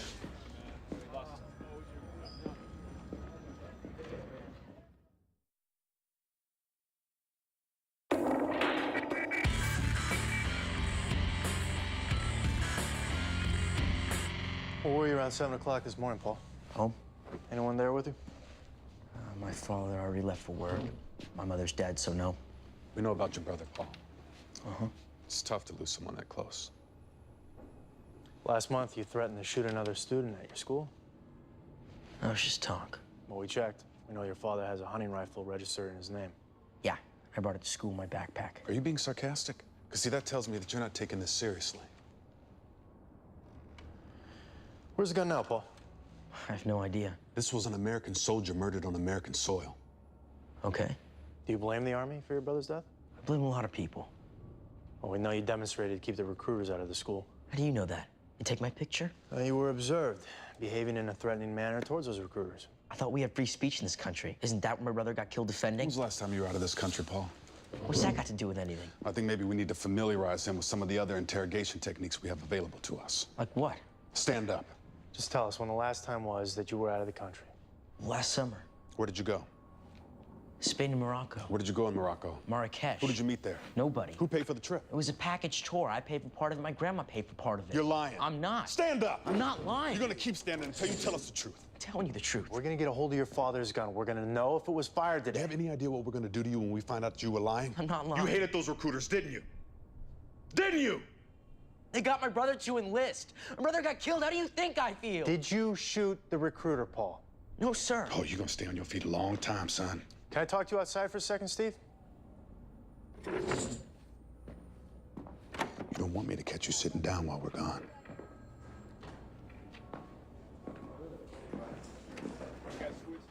What are you doing? He's ready to go. I think you're coming on a little strong. It's first and goal, John. It's not first and goal. You got a scared kid in there. Kid, hell, he's 17 years old. And he's scared. Good, I want him scared. Listen, why don't we get him to relax, and we'll go at him again. Well, I guess since we're on your turf, I gotta defer to you. I appreciate that. So what do we do now? Why don't you stick your head in there, tell him to get off his feet, and then we'll get back to him in a little while. All right? That way he starts thinking that we're both his friends. No, that's the last thing I want him thinking. But you got it.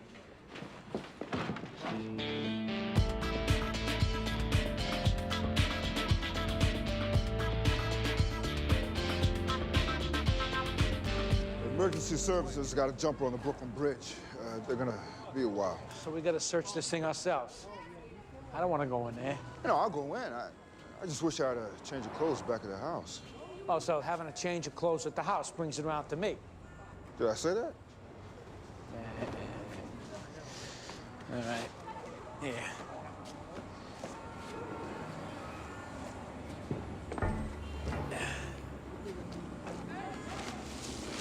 That protective layer of garbage is there like I said. Yeah, King, it is.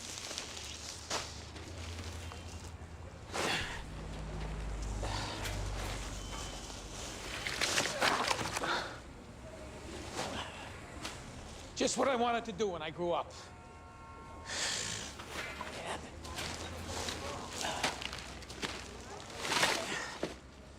Here's Johnny. Oh, he dead, right? Oh, yeah.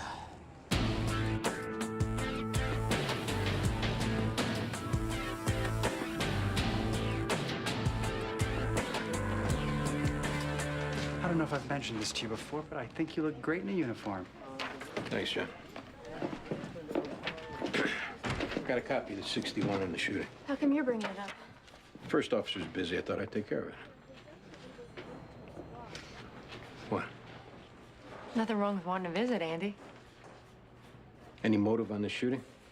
Nothing so far. Anything on the DOA's background? It's John's case. I don't know. Anybody been assigned to my desk? They got the Army CID guy using it, but it's just temporarily. We're doing court.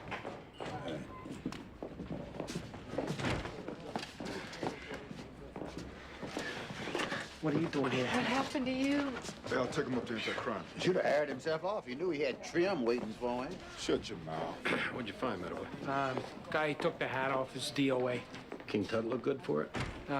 We're waiting to hear from the ME on cause of death. Yeah, we found this book of matches on him. I'll talk to the sector cops.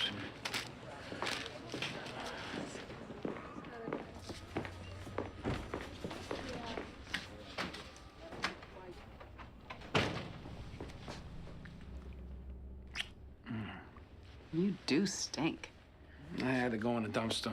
Why? You don't want to know. Yeah. Probably right. Here, What's this? open it.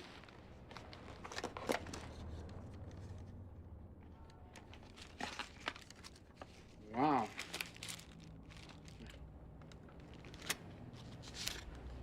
Schofield Realty. Greg Meadowboy Sales. When you're ready. This is a really nice thing, Bridget. I didn't build a real estate business in Manhattan being tentative.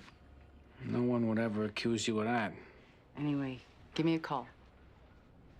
Yeah. Let me walk you out. Have a seat. Paul had nothing to do with that recruiter getting shot, I swear it. What time did you leave for work this morning? About 6:30. Where was your son when you left? Sleeping in his bed. He's not the easiest kid in the world to wake up in the morning. You own a gun? I have an old hunting rifle. What kind? Remington 30-06. Where do you keep it? In my bedroom closet. When was the last time you saw it there? I don't know. Your son ever talked to you about how he felt toward the Army? What he says because of his brother. What does he say? You gotta understand, Brian was who he looked up to, more than me. Brian was everything to this kid. Does Paul know how to use a gun? He learned in the Boy Scouts. But I'm telling you, this is not... What are the circumstances surrounding his trip to Morocco? He and a friend of his signed up with some student travel program. Why Morocco? I don't know. They got it in their heads. They want to go there. Sir, do you have any objection if we take a look at your gun? None at all. We're also going to need to take a look at your son's computer. Sure. If he's been associating with any suspected terrorist organizations, we're going to find that out. I'm sure he hasn't been. Every website he's ever visited, we're going to know about it. What we're trying to say is that the best way to help your son is to tell us the truth.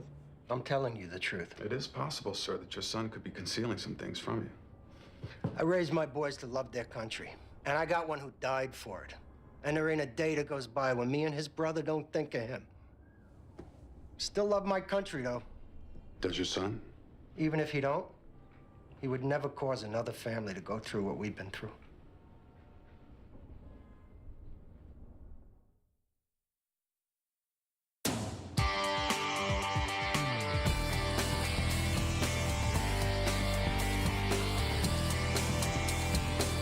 I'm walking around talking to myself since I found out. You guys are close? We hated each other at first. He's from Valdosta, Georgia. I'm from Washington Heights. Thought he was just another cracker asshole. Then we got dug in together over in Desert Storm. We saved each other. Stay in touch? Mm-hmm. So what was going on with him? It was all good. He was looking at a promotion, a master sergeant. They were going to send him to a language school to learn Arabic. Just found himself a '66 Chevelle with a blown engine he was going to restore. And he was in love. Don't get much better than that. Who was he in love with? I don't think he'd want me broadcasting that all over the place. Yeah, I'm sure he'd want us to find out who killed him. He's in love with this chick he worked with. You know her name? Angela. They didn't want it to get out because they worked together and her divorce wasn't final. But he said it was for real. Thanks for your help, Sergeant.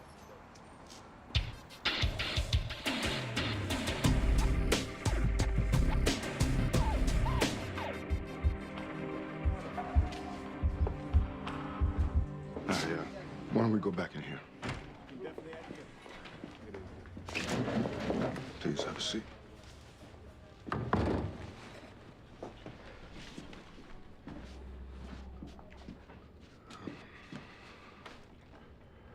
Your uncle's dead. The medical examiner said he probably died 3 or 4 days ago. They'll know more after the autopsy. Where'd you find him? The Lower East Side? Just lying down on the street?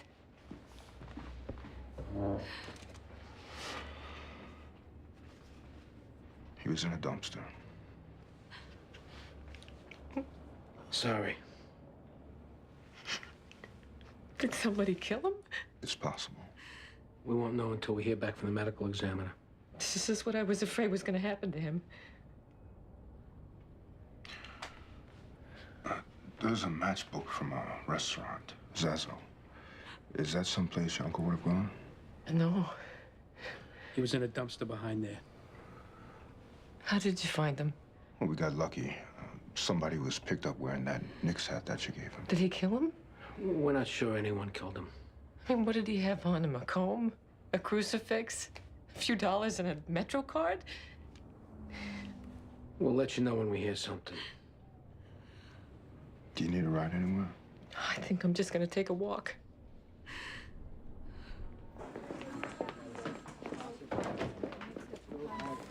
Where do we stand with the kid? I don't think he did it. We have a difference of opinion about that. We just talked to one of the DOA's friends. Apparently, Bakewell and his partner were having an affair. You talked to her husband? And I'm gonna get a hold of him. Look, I know you guys do things your own way, but for what it's worth, I hope to God we're not about to put these people through a bunch of gossip mongering for no good reason. You go where the facts take you. And where the facts have taken us is, for my money, is to an individual who fits the profile of native-born enemy combatant to a T. For the life of me, I don't know why we're not staying with that. Well, we're checking out his alibi. We're pursuing other possibilities. If it were up to me, I'd be putting his feet to the fire. Maybe that's what you'll wind up doing. But for right now, you need to talk to Sergeant Payson and her husband.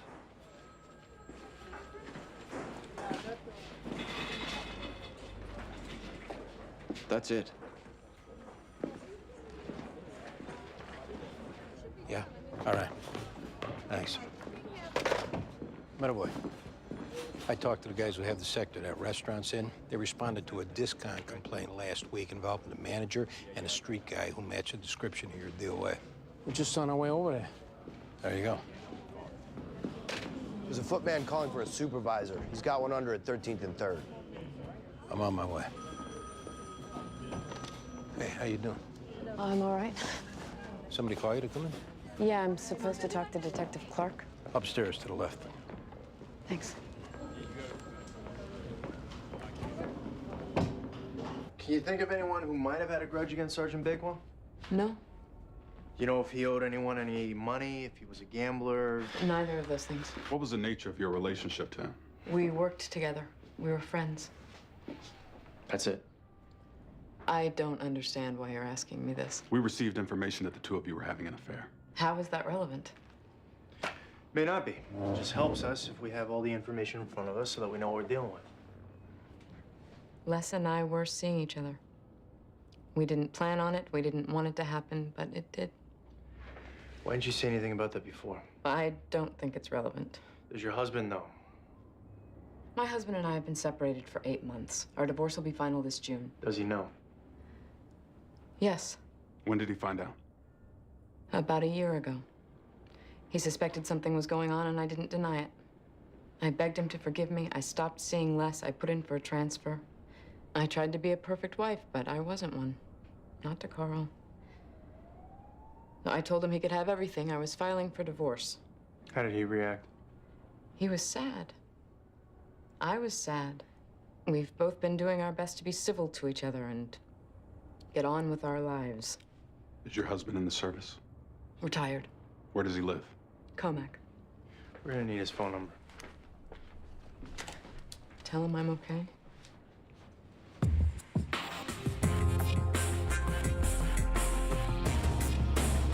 You the manager? Won't have a table until 10:30. We don't want a table. What's the problem? You recognize him? Nope. We got a report you got into a fight with him last Tuesday. Who said that? Someone who saw you. Wouldn't be Carol Burnett's evil twin, would it? Who? Well, she's this lunatic who lives upstairs. You know, she's trying to get us kicked out of the building. Are you saying you didn't have a fight with him? I'm saying I don't remember. It's a human flotsam come and go in this city. If they make problems for me, I make problems for them. I don't clutter my brain trying to remember faces. This guy might have died that night. Sorry to hear that. That would make you the last person to be seen with him. What are you suggesting, that I killed him? What possible reason would I have for doing that? You should know that this is a homicide investigation. That means we're going to talk to your whole staff and everyone up and down the block. And if anyone says that you put your hands on him, you become suspect number 1. That means if there's anything you have to say, now would be the time to say it. The only thing I have to say is that I hope this is some long-lost Rockefeller cousin or Ron Perlman's uncle, because I hate to think with everything going on in the city, not to mention Homeland Security, you guys are spending this much time trying to figure out who did what to some bum. We need a staff list with contact numbers. No response. Duly noted.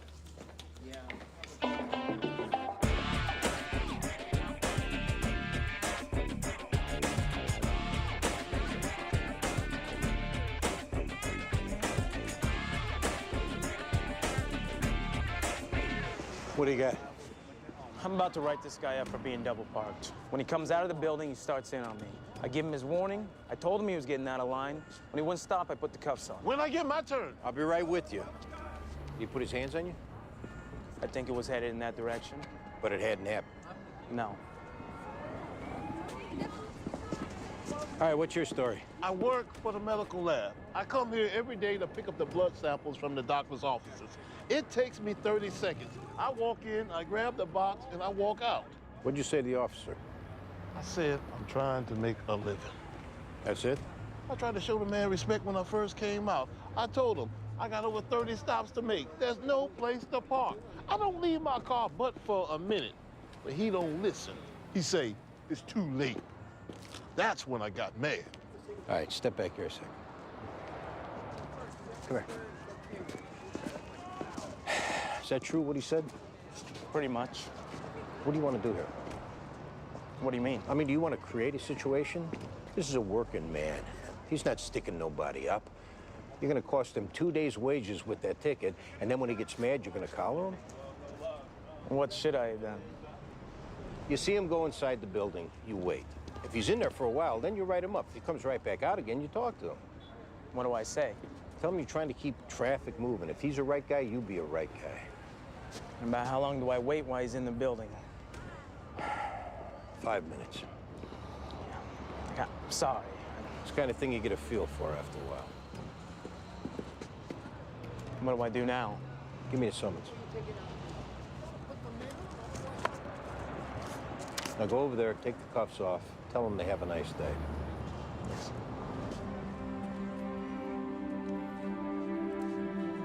This can't happen, son. Just stop the traffic, okay? So I apologize and have a mistake.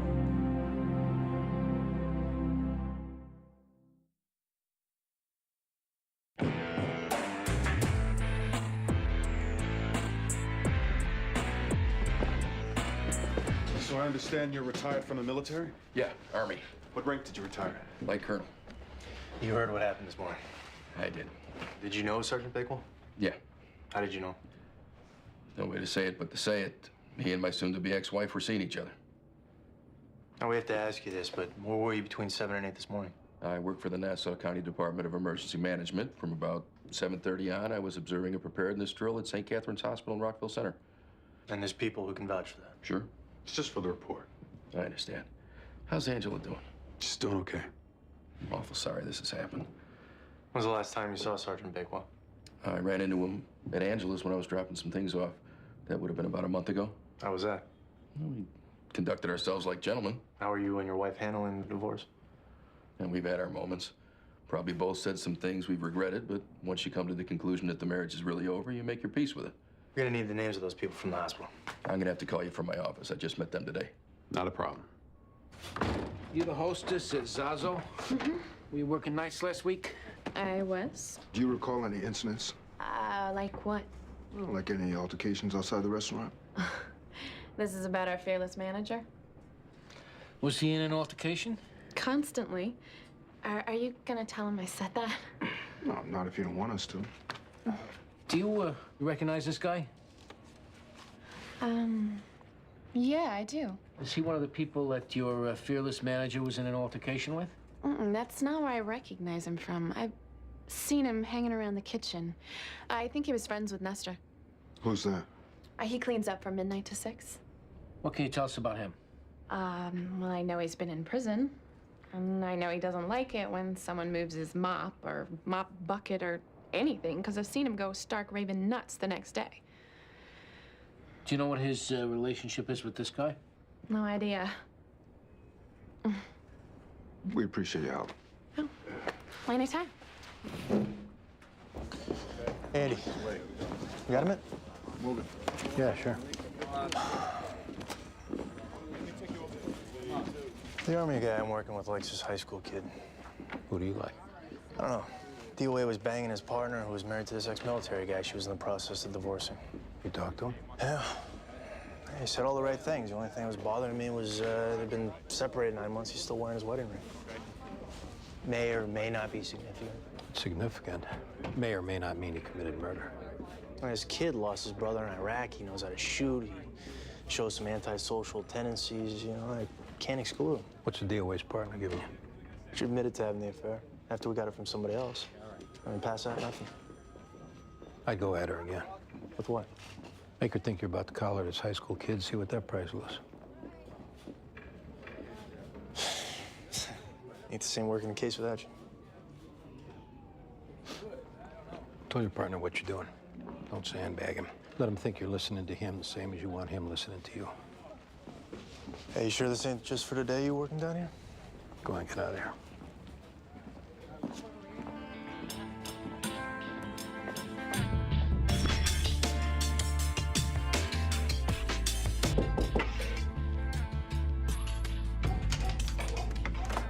Nestor Duarte. Yeah. Detective Jones and Medavoy. Want to listen for a minute? What's this about? Let's talk inside.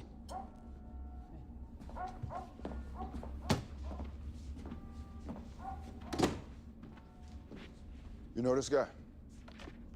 No. How much time you got left on your parole, Nestor? 5 years, 9 months. Well, think what a lion is going to give us grounds to violate you, and then look again. Yeah, I know him. He's a homeless guy. Seen him around the restaurant. How well do you know him? Just seen him around. You've had no contact with him at all? No. Why we're here, Nestor? What do you mean? We're here because somebody told us they saw you talking to him, hanging around with him. Now, we know you're lying to us about that. What we gotta wonder is what else you're gonna lie to us about? I knew this was coming. Just tell us the truth. Came back around the kitchen about a month ago, asked if he could work for food. I heard the accent, I asked him if he was Basque. Is that where you were? Right. So I said I'd give him something to eat. He said he had to work for it, so I told him he could sweep the alley. He started coming every night. He'd sweep, and then we'd eat. And I'd listen to him talk about Ortega. What's Ortega? Where he was from, you know, where my grandfather was from. I even managed to say a few words to him, Euskara. That's a Basque language. How'd he wind up in the dumpster, Nestor? Last Tuesday, he came in and he said he didn't feel so good.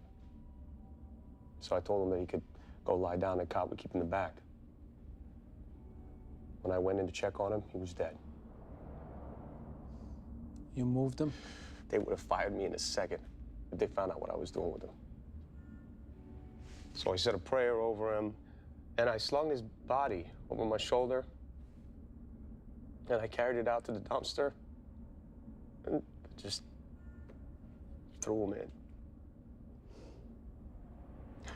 You gonna violate me? Let's go down to the precinct and figure it out.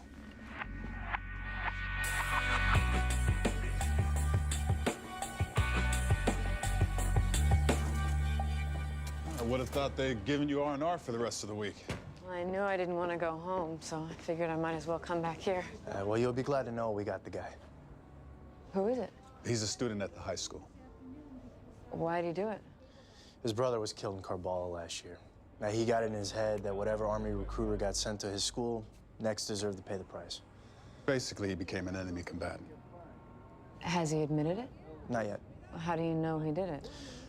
Right now, it's mostly circumstantial. He had made threats against recruiters who had come to the school in the past. He had access to a high-powered rifle, which we're doing ballistics comparisons on. Yeah, he'd been in Morocco, and we're getting some interesting website traffic from his internet records. That doesn't prove he did it, though. It gives us enough for the DA to go to the grand jury. Which, at this point, is all our bosses are looking for. Does that mean his name will be in the papers? Yeah, it's his old man I feel bad for. You know, one son's killed, the other son's a murderer.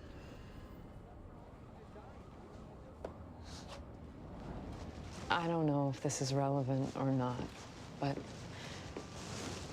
you have to know something about my husband. What's that? He's been having a tough time. With the divorce? With the divorce and with me seeing less. That's not what you said the last time we talked to you. I don't think he would do anything like All this. right, when you say tough time, what are we talking about? Phone calls in the middle of the night, coming in here and making a scene. Did he threaten you in any way? No. Did he threaten Sergeant Bakewell? He made it pretty clear he disapproved of what we were doing. I said this wasn't the place to discuss that. He turned and walked out like it was drill and ceremony. His face was red, his eyes were straight ahead. Does your husband have a gun? He has a rifle, sir.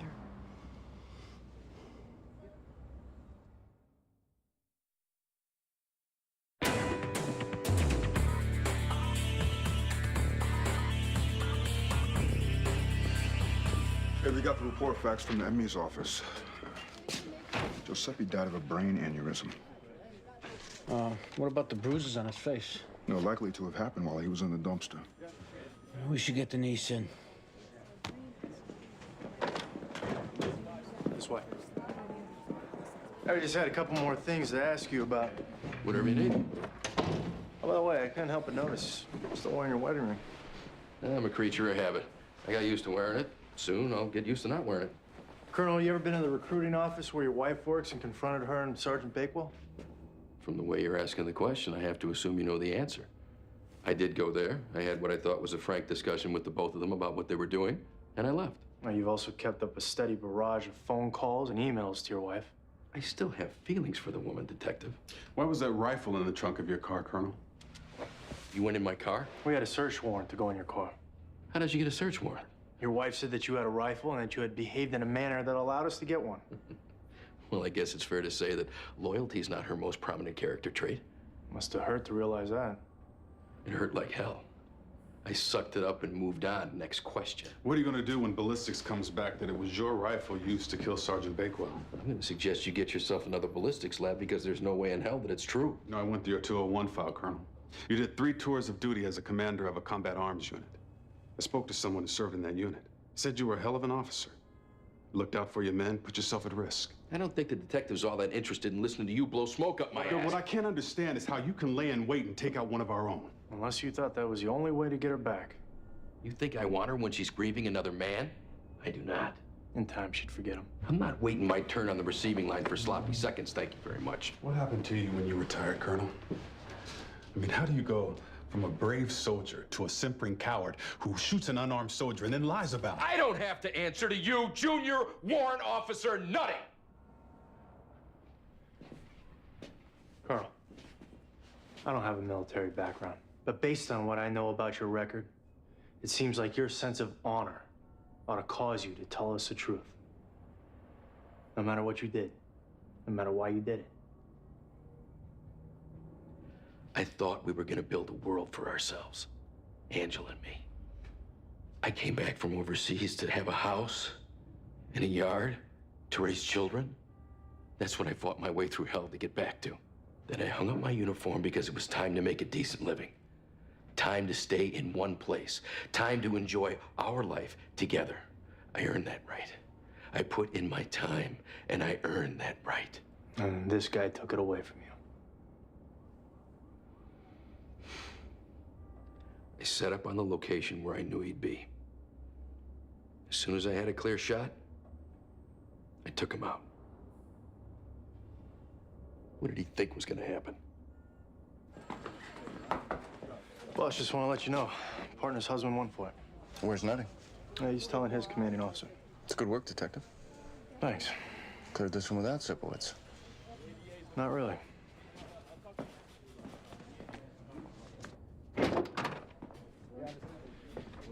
Just want to let you know someone else confessed. You can take your son home now. Is the guy from the Army still here? Yeah. My son would like to say something to him. He was just doing his job.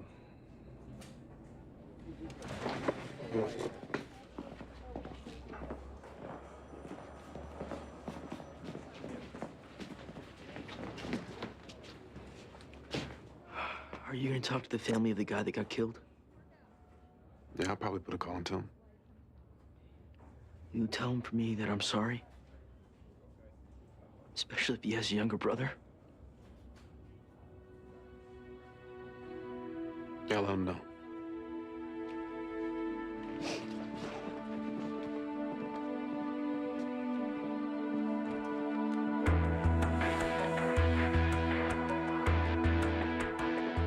I got your message. What'd you find out? Come in.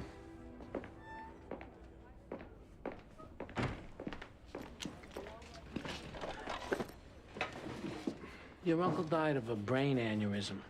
What is that? I think it's when something happens to one of your arteries. From what I understand, it's very quick, not at all painful. So nobody killed him? No.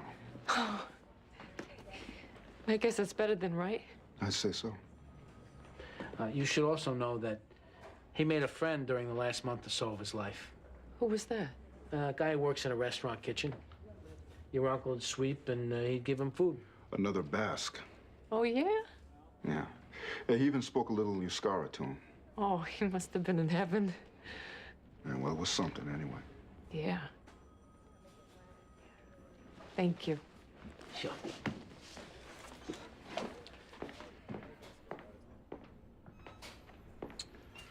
Call it a day.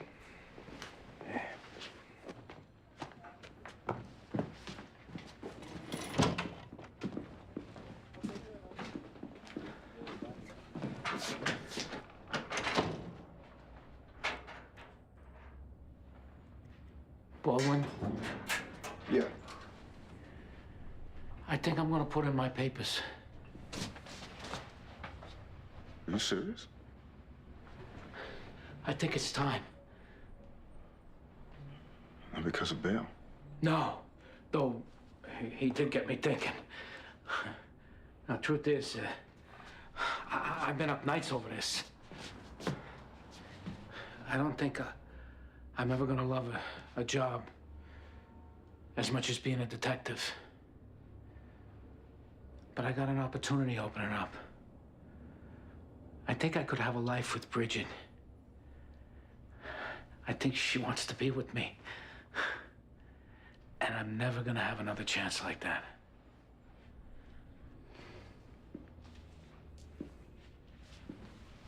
Greg, I never had a better partner than you. But you gotta be happy. And if you got a chance to go for something better, then I think that's great.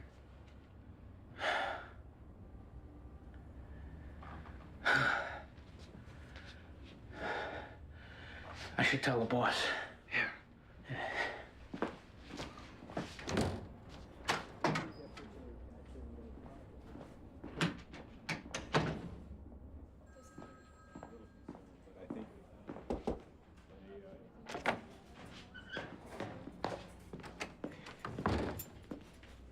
Clark gone?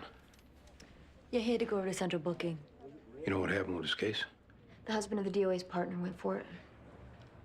That's the one John was liking. He's got some good instincts, that boy. How come you're here so late? We were in court all day. Had to get caught up on our paperwork. We miss you, Andy.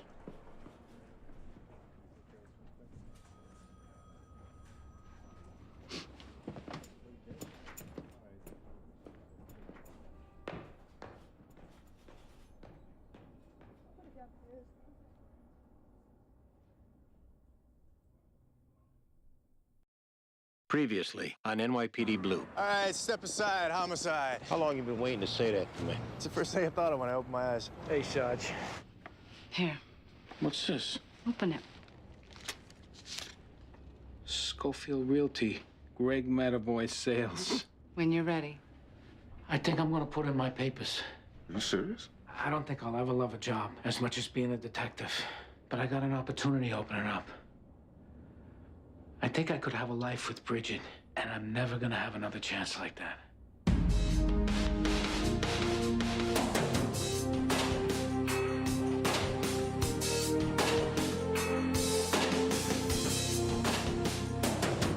Two of mine, Donatelli and Perez. Chasing a suspicious male, throws a shot, gets Donatelli in the leg. He get away? Back of the building opens up onto Attorney Street. Chances are he came out there. You all right for us to talk to him? Yeah, go ahead. Hey, how you doing? All right. Did you get a look at him?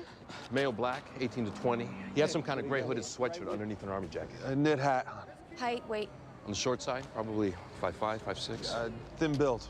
What happened before you took off after him? We see him walking down the street. At first, I thought I recognized him from having locked him up.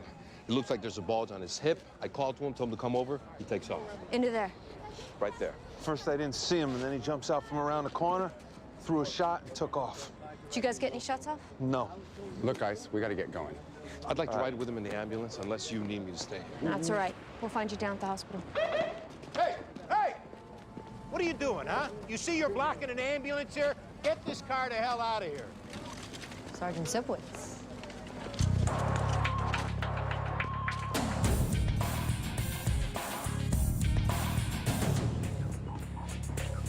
I saw that directly across from where Donatelli got shot, there was a woman sitting in the window.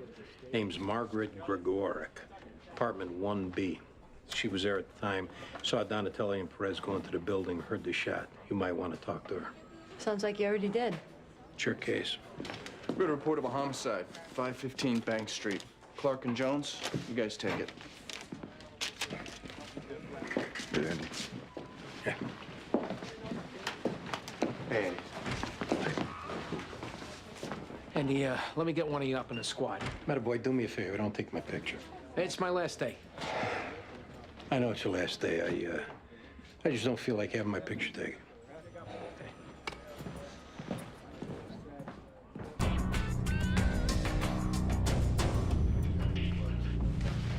Who is she? Name's Deborah Olshad, 37 years old. Looks like she got hit in the head with that statue. Who called in the job? Friend of hers, Maxine Annunziato, let herself in with her own key around 9. Any sign of 4th century? Not that I could see. Looks like whoever it is got her rings. There's also a bunch of jewelry boxes in the dressing room that got cleaned out. Where's a friend?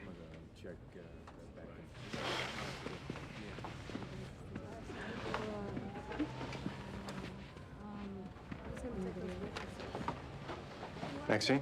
I'm Detective Clark. This is Detective Jones. You found her? She was getting ready to redo her kitchen. We were supposed to go to ABC Carpet to pick out some tile. How'd you get in? I had a key from when I house sat for them. Who's them? Debbie and her husband, What's her husband's name? Barry Olshan. How did you know Debbie? We went to Midwood High School together. Looks like she did all right for herself. She married Barry because she loved him. As far as the money's concerned, she could have cared less. Well, what does he do for a living? He's in the jewelry business. They have a good marriage? Beautiful. She was a beautiful person. You know, she was like a saint. She was always like, you know, what can I do? What's wrong? Can I help you? Strangers she'd help. Her friends, her family, forget about it. Is there anyone that you know of who might have had access to the place? Oh, please, if someone rang the doorbell, she'd let him in. You gonna take a picture of her? Yeah, She'd hate that. I'm sure she would. What did they do this for? A diamond ring, a few gold chains.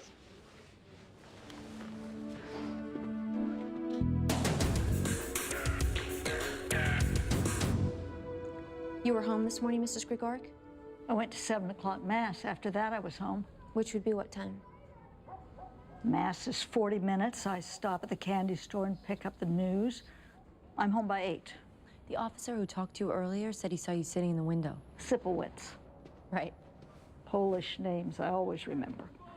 Is this where you were sitting when you came home? Except for when I'm watching my program or asleep in the bed, that's it. What time does your program start? 12 o'clock. Did you see any police officers run into that building around 8:30? I saw 2 of them go in there together. I wouldn't say they were running. Did you see who they were chasing? Unfortunately, I didn't. You didn't see a black guy, 5'5", 5'6", wearing a gray hooded sweatshirt and an army jacket? I'm sorry. Did you see anyone that fits that description in the area when you went to church, when you came back from church? This is who shot the cop? Yeah. I'm going to be keeping my eye out for him, believe me.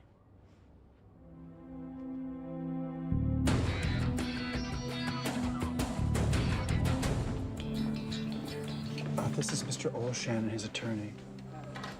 Norman Haynes, how do you do? Hi. Why don't we go back in here? I understand you need to get started with your investigation, but given that Mr. Olshan just lost his wife, if we can keep this as brief as possible, that would be very much appreciated. We'll do our best. Mr. Olshan, when did you see your wife last? I left for chakras this morning around 5:30. I'm sorry, what is chakras? Morning prayers. Where do you do that? The shul's on Ludlow Street. And where do you go from the shul? To the store. And which is where? Canal Amat. What does your wife usually do in the morning? 7 o'clock, she goes to the gym. Comes home. Showers, dresses. Then she comes into the store. I'm talking about her like she's still here. Mr. Olshan, were there any of your employees who might have been given access to your home? What kind of access? Keys, the alarm code? No. Why would I do that? From my understanding, this was a robbery, is that right? Well, it appears some things may have been taken, but at this point, we don't know if the motive was robbery. Sir, we're gonna need a list of the people that you have working for you. Guys, I'm not trying to tell you how to do your job, but an expensive townhouse is a target for anyone looking to do a robbery. Why are we focusing on this being an inside job? There was no sign of forced entry, so that means that someone either came to the door, your wife let them in, or they knew how to get in. There's no one working for me you have to worry about. Well, you may be right, but we still need to talk with them. Is there anyone that you come into contact with who might be dealing in stolen merchandise? Why are you asking him that? Because we'd want to talk to that person. Well, at this point, I'm going to have to terminate the interview. Counsel, we're just getting started. By the nature of your questioning, you've made my client a suspect. Now, showing up with a lawyer, he's made himself into a suspect. Where's it written you can't have a lawyer? Most people, if they're finding out their spouse has been murdered, don't call a lawyer. You're telling me I'm not grieving because he's here? You don't have to respond to them, Barry. We're just telling you it raises questions. I don't care what it raises. I don't care what you think of me. I know how I felt about my wife. God knows how I felt about my wife. And that's it. That's all that matters. I think we're done.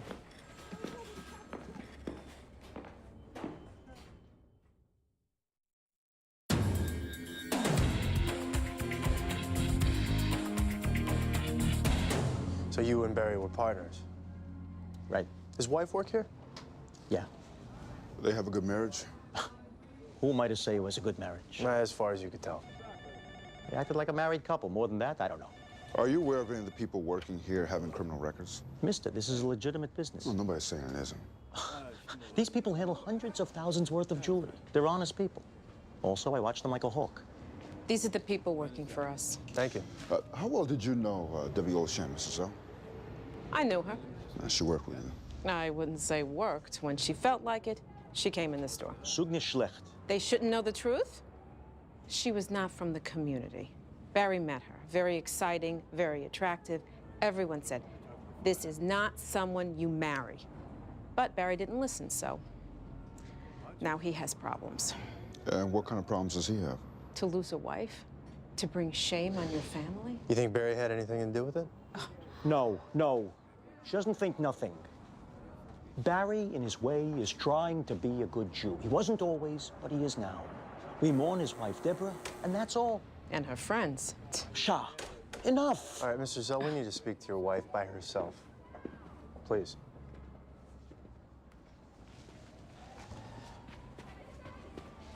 Vergiss nicht, wer du bist. Who were her friends? She had a friend, Maxine. It's an Italian last name. Dresses like a streetwalker, smokes. She comes in to see Deborah, acts flirtatious with the men. And I'm talking now about Deborah's husband and about my husband. When's the last time she was here? Last week, she and Deborah had words. I don't know what it was about.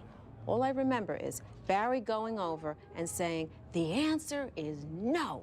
Like that, strong. And were there problems between Barry and his wife? Naturally, there were problems. Barry was trying to get back in touch with what it meant to be a Jew, and Deborah was trying to be for him a good Jewish wife. And with all that, this is who she's friends with. Decent people go with decent people.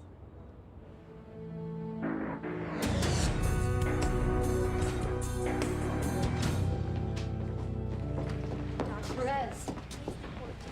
How's he doing? I don't know. They're doing x-rays now. Well, maybe you could take us through the sequence of events. I was driving. Pat was in the passenger seat. We go past the Gumper houses. We turn left on Rivington. Pat spots the guy in the corner of Rivington and Clinton. What time was that? About 8:30. You saw what looked like it could have been a gun under his coat, and you call him over to the car. What happens then? He ran down Clinton Street. We followed him in the car. Then what happened? About a third of the way down the block, he ran into this building that was under construction. Pat went in after him. What'd you do? I pulled the car over to the curb, secured it, went in after him. As soon as I got inside, I heard the shot. When I got to Pat, he was on the ground. I stayed with him. So you didn't go in together? No. Any more details on the description come to mind? The hat he was wearing, I think it has some kind of logo on it. We'd like you to come over to the station house, take a look at some notebooks. Sure. Any word on whether they found the gun? Not yet.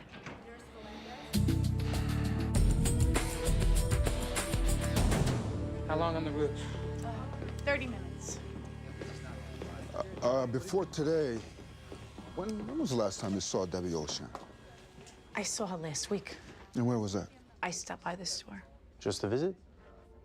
As opposed to what? Maybe there was something that you had to talk to her about. What? Am I like a suspect here? Is that what's happening? We're talking to anybody who knew her. Oh, yeah. She was gonna bankroll me to open up a salon in the city. We were talking about location, size. There was a million and one details to go over, so, that's what it was. Well, you have an argument?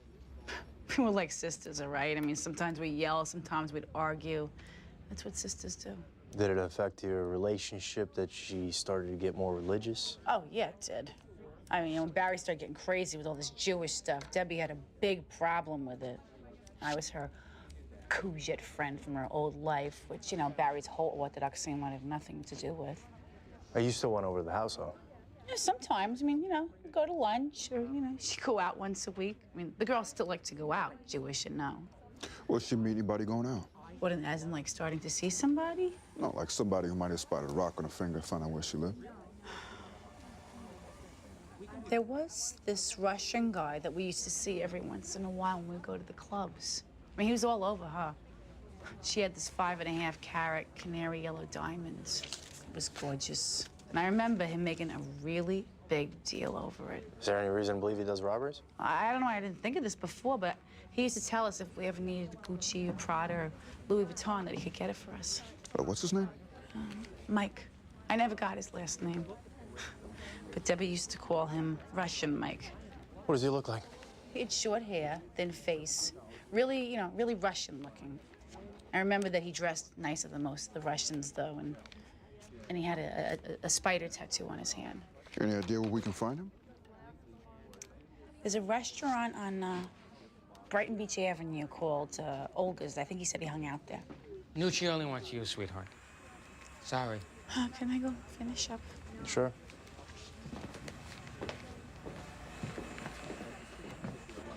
Making any headway with this horror show?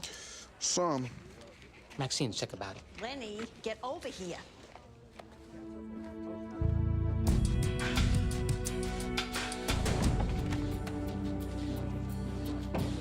Hey, Jones, I'll meet you up there. What's doing? Husband of the DOA showed up with his lawyer. Yeah, it might be that there's some Russian involvement. Jewelry outfits work good for laundering money. Yeah, that's true. So that's a good arrangement, you and Jones. I think. Obviously, I just as soon be back working with you. Don't be telling me that no more, okay? Okay.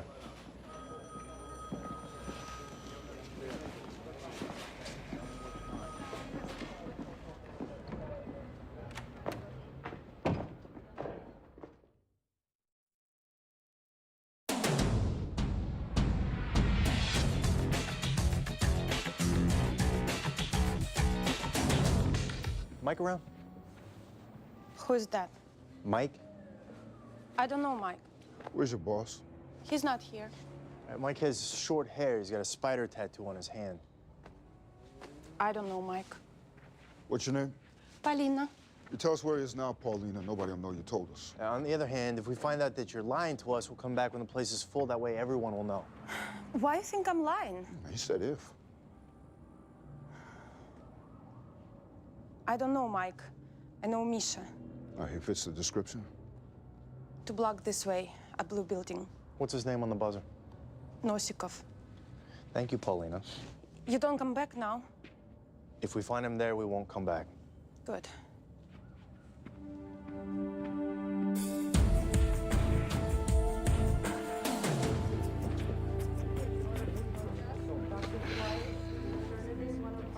How's the leg? They gave me something for the pain. It's all right. It's my wife, Teresa. I'm Detective Ortiz. This is Detective Murphy. Nice to meet you. We need to go over the sequence of events with you. You want me to wait outside? No, it don't matter. Okay, where do you want me to start? When you spotted the guy? Anthony was driving. I was in the passenger seat. It was about 8:30. We called him over to the car, and he took off. Where was this? Corner of Clinton and Rivington. You follow him in the car? About a third of the way down the block, where he ran into this building with a construction fence around it. I jumped out and ran in after him. What about your partner? Oh, he came in after me. After you. Right. What happened once you got inside the construction fence? I stepped into a doorway. I looked to my right, and there was some kind of concrete forms for a stairway, and this guy stepped out from behind them, fired one shot. I went down, and that was it. Where was your partner at this point? He came running in after he heard the shot. Then he stayed with me. If I know Anthony, he wishes it was him who got shot. Definitely. Anything else occur to you by way of description? I say he had a knit hat on. Yeah, you did. I think it had some kind of logo on it. We've managed to locate a witness who saw the two of you go into the building. Oh, yeah? Yeah, there's some discrepancies between her account and your account. Like what? She said you and your partner went in together. You say you went in separately. Maybe she figures him coming in right after me is like going in together. I don't know. She said neither one of you were running. She's wrong. And she didn't see that you were chasing anyone. So she didn't see. So what does that mean? I mean, maybe she got distracted. Maybe she's nearsighted. Pat, don't get excited. No, I mean, they're acting like there's some kind of major contradiction here. It's also sounding a little bit like you and your partner might have rehearsed some of your answers. Are you trying to piss me off? I think I'm gonna wait outside. We're just trying to find out what happened. I told you what happened. I got shot. We need to know the circumstances. The circumstances are exactly what I told you they were. Exactly what Perez told you they were. Now, I don't feel like being cross-examined while lying in a hospital bed. So if you want to play Sherlock Holmes, you're gonna have to wait till I'm out of here. And I got a delegate sitting next to me. Maybe we'll talk to you again when you're feeling a little better.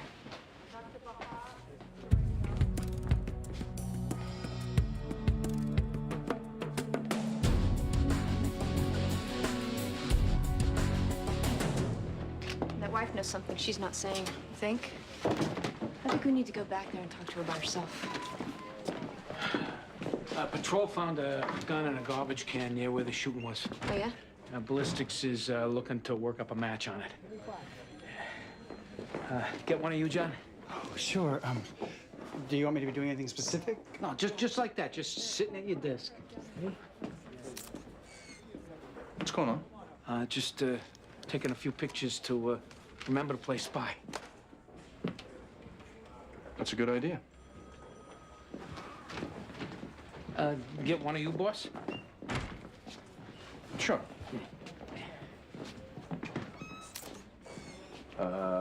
Boss. Got a possible suspect, a Russian in Brighton Beach. Knew the DOA. Sounds like he might be doing robberies on a regular basis. You want to hit the house? Do we have to bring an emergency service? With a guy like this, that's the procedure. All right, any chance that, I don't know, you could come along so that we don't have to? Why, what's the problem? There's always some jughead sergeant who want to see the paperwork or seal off the block. Man, everything with these guys is D-Day. I'll meet you downstairs. You want to come with us, Greg? Where you going? To the house. Yeah, sure.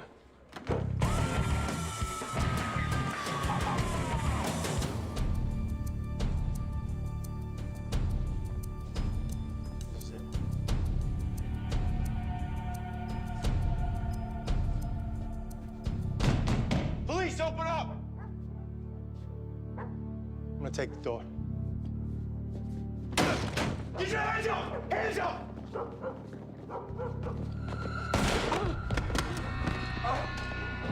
I'm hit!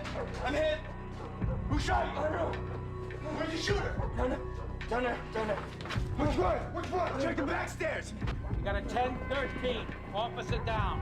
6-1 precinct. You'll be all right. Keep your hands on it. Keep your hands on it. Put a rush on an ambulance. Have additional units Boss, respond. look at me.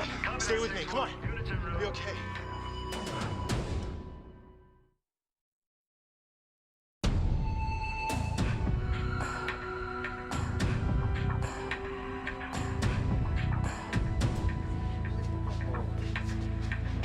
Boland, Chief of Detectives here.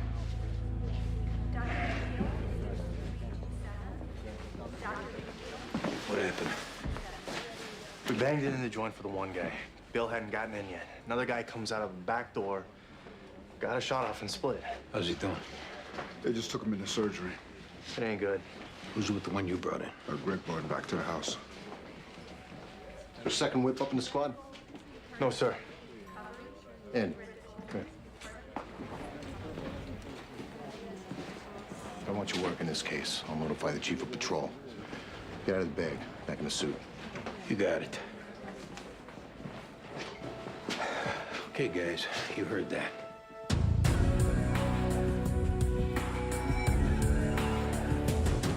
How is he? He was still in surgery when we left.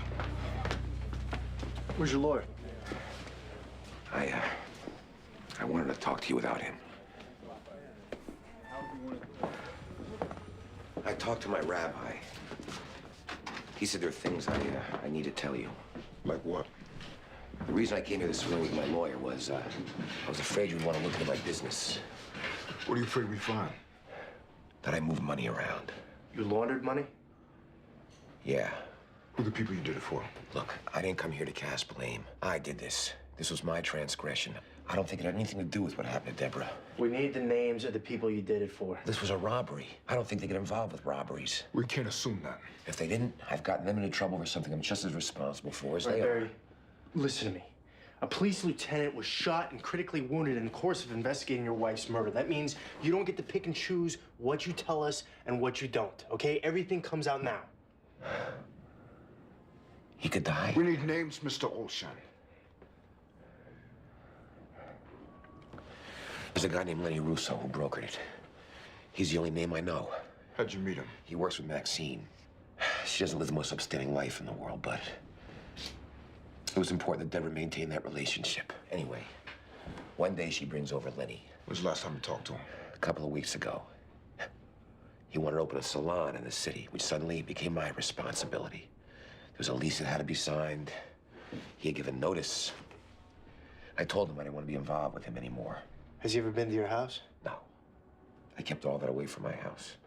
Then when I decided to live a more upright life, to stop doing these illegal things, I thought I got away with it. Now God takes my wife away from me. You get away with nothing.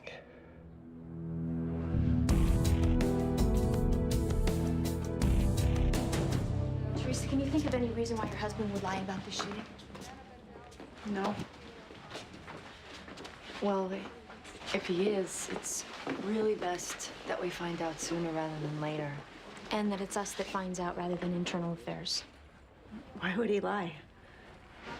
If he's involved in some kind of illegal activity and the shooting stems from that, he might be lying to cover it up. Pat would never be involved in anything illegal. If you knew him, you would never even suggest that. Well, maybe it's his partner, and he's lying to protect him. The both of them, they're totally honest, totally straight. They're not being straight with us now, and we need to know why.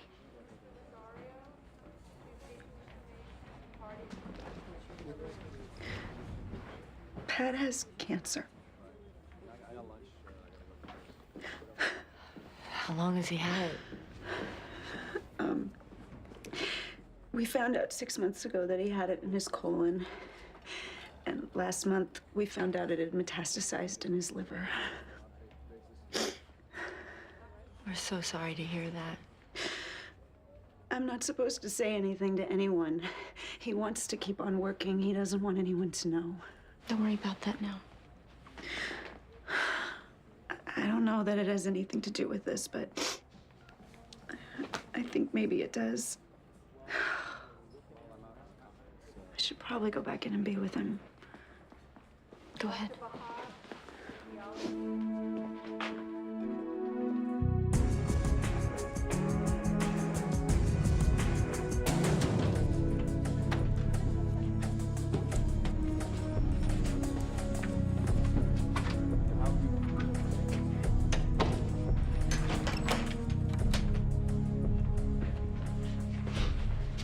I'm Sergeant Sipowicz. The individual who was present in your apartment, who shot the police officer, I need his name. Well, I tell you what I tell other guy. I don't know name. Your name's Misha? Right. The thing you have to know, Misha, I don't care how long this takes. I don't care what I have to do to you, but you will tell me his name. What I don't know, I don't know. Before we leave this room, you will tell me his name. I've been in Soviet prison. I've been beat plenty before you come along. Who's the guy who ran? I don't know name. I think you probably are a pretty tough guy, Misha. I handled myself not so bad. I think you probably could stand a halfway decent beating. No problem. The building on Brighton 4th Street. Who else lives on your floor? Ukrainian woman with small children, old Russian man. That's it? Also, maybe a guy named Willie. Willie what? I don't know Willie what. I guess I could see how close I come to killing you before you tell me what I need to know. I go too far, so be it. You don't kill me.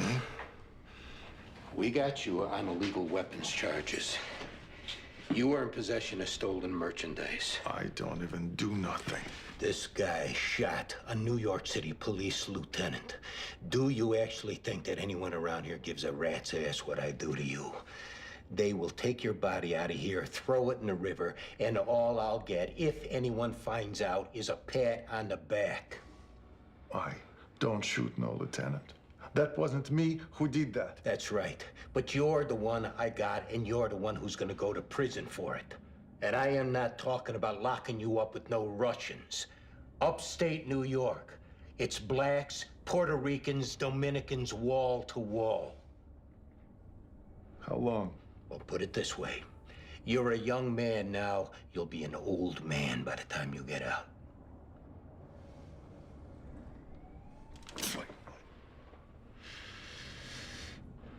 His name is Sergei Yesenin. Where do we find him? He have a sister in Rigo Park named Kasinov. He have girlfriend in Fort Lee. I don't know name. I only know building. Let's hope that information is good. He don't fear nothing, that guy. Not police, not nothing. Let us worry about that.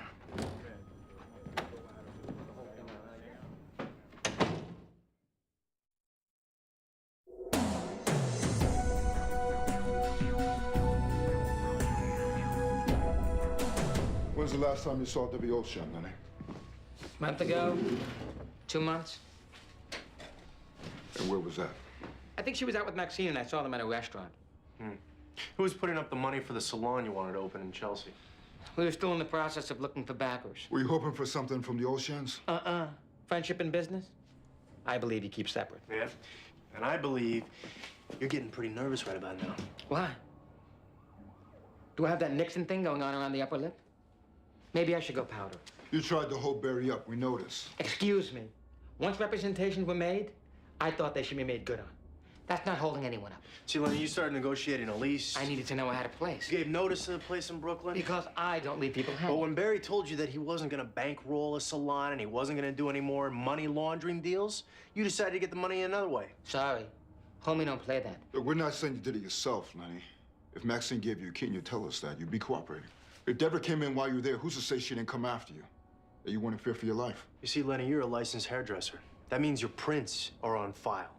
And we'll commit as much time as we have to, as many cops as we have to, and we'll search their place until we find prints that match. And at that point, we don't need you to say anything. And you won't be able to help yourself.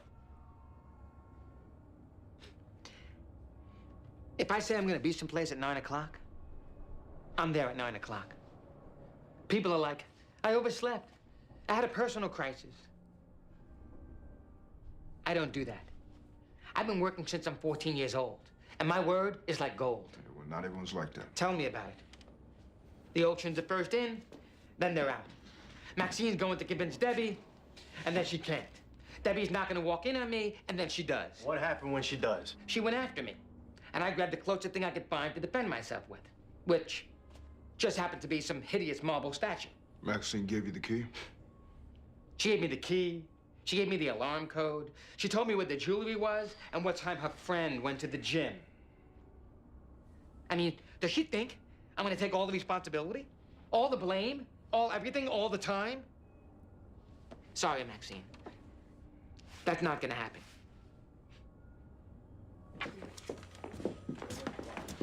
Anything? A couple were close, but they weren't him.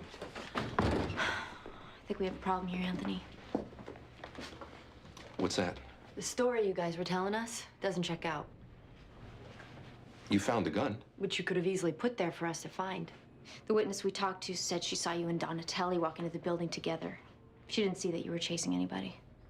We also know from Donatelli's wife that he has cancer.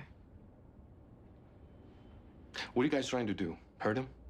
Right now, we're just trying to find out what happened. Pat Donatelli's faced with dying of a disease, getting ordinary benefits and having his wife and kid get nothing after he's gone. Are you saying you falsified a report? Or retiring on 3/4 for a line of duty injury that gets paid in perpetuity. Officer. What would you do?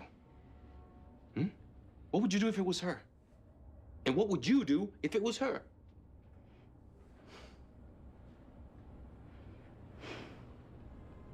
We understand you're in a tough position. He's just trying to look after his family. For right now, don't say anything to anybody. Let us see what we can do.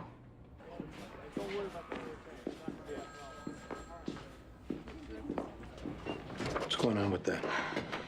Donatelli has cancer. The gunshot wound was self-inflicted. So he'd get 3/4. How do you know? Perez admitted it. Does he realize he still gets 3/4 if it's an accidental shooting? I don't know. I don't know why he didn't just say that. Do we need to call internal affairs? I'll adjust the paperwork. It'll read accidental and we'll hope for the best. Even though the borough thinks he was shot by a perp? Hopefully when they find out he's sick, they'll leave it be.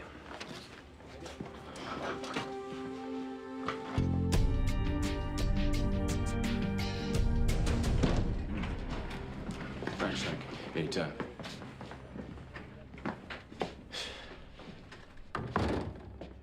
Well, Maxine, we got a couple problems. What? Well, the first is you sent us on a wild goose chase that resulted in a cop getting shot. What am I, clairvoyant? Am I supposed to know a cop's gonna get shot? Look, I told you about a Russian guy who I thought might have murdered my friend. Sorry. Well, then that brings up the second problem, which is Lenny just confessed. Lenny, as in Lenny Russo? Mm-hmm. He said he went there to burglarize a place. Debbie walked in, and he wound up killing her. I think I'm gonna be sick. He says you gave him the key and the alarm code. I did? I think Lenny's gone off the deep end is what I think happened. Look, Debbie and her husband reneged on putting up money for the salon. It's not hard to understand you thinking something was owed. You actually believe him that I had anything to do with this? Well, we're just trying to make sense of what happened here. Well, try a little harder. I mean, why would I get involved with robbing a girl that I grew up with? For what? 5.5 carat yellow diamond? No way, you got the wrong girl. Well, you do have a key. You do know the alarm code. Look, Lenny could have gotten in by ringing the doorbell. I mean, Debbie knew him. She would have let him in. Yeah, but then the body probably wouldn't have been found in the bedroom. And then there is the matter of the phone call. What phone call? The call that Lenny made to you after he killed Debbie? Now, before you say there's no call, keep in mind we're gonna dump the Ocean's phone, Lenny's phone, and your phone. And since what you did after you got the call was you went to the house, you let yourself in, and then you pretended to have discovered the body, it'd be hard to find a grand jury that wouldn't indict. Are you saying that I'm responsible for killing her? It's not up to us to say what you're responsible for. All we can do is tell you that it is in your best interest at this point to tell the truth. Me and Lenny have been working on Avenue J for 6.5 years. We weren't looking for a free ride. We're just looking to better ourselves. I mean, is there anything so wrong with that? Not at all. And there's Debbie, you know, same as me, except now, you know, she marries a rich husband. And she said she would help. Then Barry got religion, and the two of them start acting like they're having God over for coffee and cake. And then she can't do it no more. And meanwhile, he's laundering money for drug dealers, and she used to bang guys to get a ride to Atlantic City. Lenny's right about one thing, you know. She should never said anything if she wasn't gonna come through. You didn't know Lenny was gonna kill her. You figured by the time she came home, he'd be long gone. There was a pair of diamond earrings and a double strand of pearl necklace in her top drawer of her dressing table. It was worth $100,000. I mean, we would have been done. But instead, he decides to go see what else there is. You gave him the key. Yeah. Hey, how's the lieutenant? He's out of surgery in ICU. All they're saying is he's stable. He had his spleen removed, and there may be some kidney damage. No prognosis, though? Not yet. What do we know about the shooter? I got the Russian to give us his name and addresses. Queens Homicide hit the one in Rego Park, and the Jersey State Police hit the one in Fort Lee. The information he gave us was good. We just came up empty. Are we sitting on him? That and turning Brighton Beach upside down. What happened with the two you brought in? They went for it. Yeah, he went to do a burglary and got walked in on. She set it up. Yeah, what do you think we should do with the husband's money laundering? The guy lost his wife. Let that be enough punishment for one day. IRS wants to go after him for money laundering. That's up to them. What are they gonna do for a lieutenant around here? They'll send in a covering boss from the borough. What are they doing with you? They want me to work this case. After that, I go back downstairs. Wasn't today Detective Medavoy's last day? I forgot all about that. Oh, we're gonna throw him a racket. I know, but we should have done something for him today. Let me go talk to him.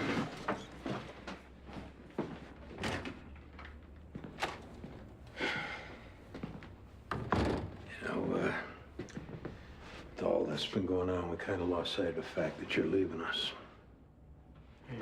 Yeah. I have to say, I've been having second thoughts. Oh, yeah? There's no time to be leaving when one of our own was hit. I don't know if that should cause you to have second thoughts. I've been part of this squad for a long time, Andy. When we divided up the chores and went with finding out who did some awful thing, when we went out to run them to ground, I was part of that. Awful things happen every day, Greg. And every day they'll be dividing up the chores. After you're gone, after I'm gone. But you're not leaving.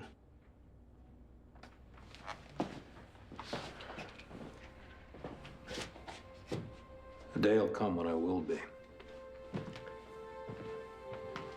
And just like you, I'll take some of this place with me. Just like you, I'll leave a part of myself behind. The important thing is that you got something that you're gonna be going to. Yeah. I do. It's probably right that you should go when you planned on. Hey, Andy. Can I take a picture now?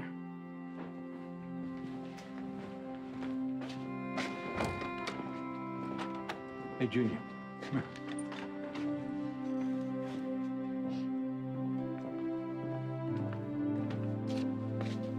Let's take a picture of the two of us.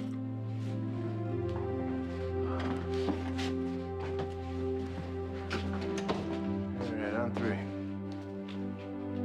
1, 2, 3.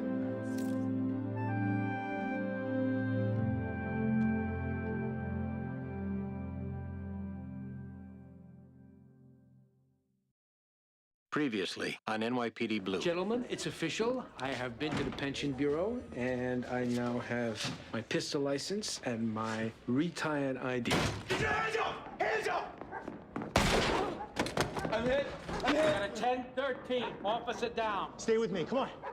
Misha, this guy shot a New York City police lieutenant. You will tell me his name. Sergei Yesenin.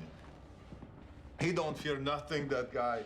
Not police, not nothing. Let us worry about that.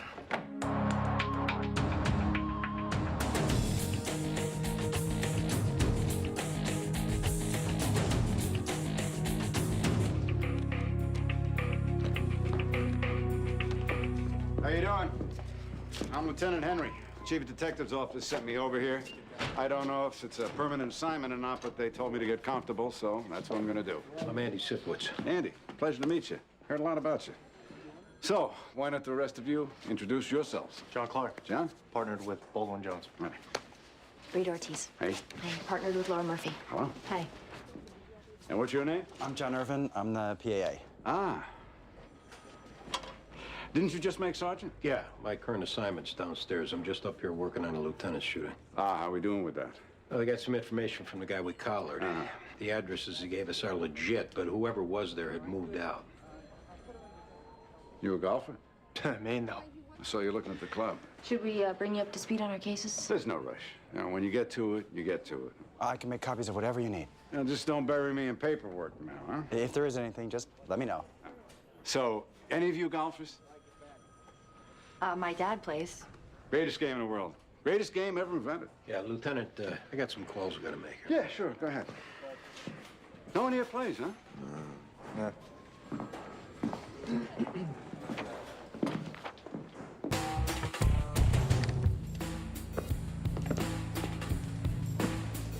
Her name's Farah Marr. Looks like she was stabbed in the chest. You think? How'd the job come in? Next door neighbor called it in. His name's Charles Lusk. That him over there? Yeah. Wait till you get a look at the outfit on this guy. You Charles Lusk? Yes. What happened this morning? It was early. I heard music coming through the walls. I knocked on the door. There was no answer. I tried the door. It was open. I went in. How early was it? About 8 o'clock. How well did you know her? Not very well. The one thing we talked about was music, since ethnographic folk music is what I'm pursuing my doctorate in. Was it unusual for her to be playing music? At that hour, yes, it was. You were going in to ask her to turn it down? I do meditation at that hour of the morning, and I was irritated at having it interrupted. Was Farah married? Yes. Can you tell us anything about her husband? I think he was a cab driver. I know he was gone a lot. Any sense that there were problems between them? I really hate being put in the position of commenting on something like that. No one's gonna quote you. Under that rubric, all right? I did hear arguing, though it was her husband who did most of the yelling. Any idea what they argued about? They spoke in Arabic. I have no idea.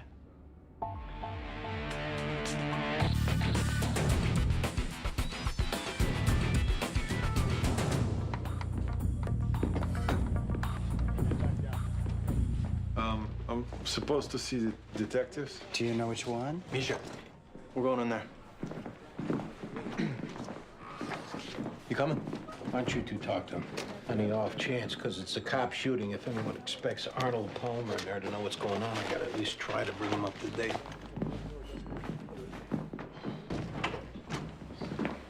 How you doing, Misha? Okay. So you made bail. What am I to come here for? We need more information. Have a seat. I have no more. I tell you every place I know Sergei go to. That is not true. 100% is true. What about the people he does business with? He have separate operation from me. I don't get involved his business. He don't get involved my business. Come on, Misha. He was in your apartment. I tell you about sister, no? I tell you about girlfriend. For this, I get Diego easy. You say. Now I'm out on limb, without paddle. For what? Well, your case still has to come to trial. You were cooperative at first, which is good. You're not being cooperative now. That's bad. Man, anyway, as far as Sergei is concerned, you already flipped. You're already on our team. We both need Sergei behind bars. Okay. You want something from Misha. Well, Misha wants something from you. Suspended sentence only. No jail.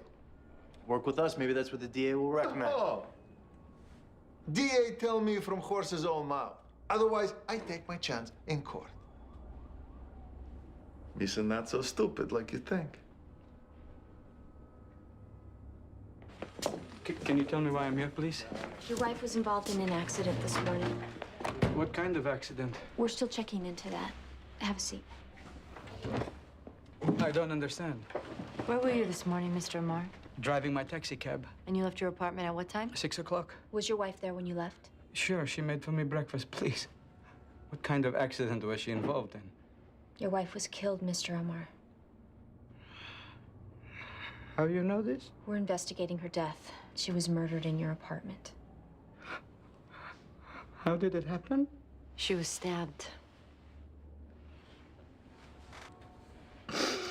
How were you and your wife getting along, Mr. Amar? Good. Fine.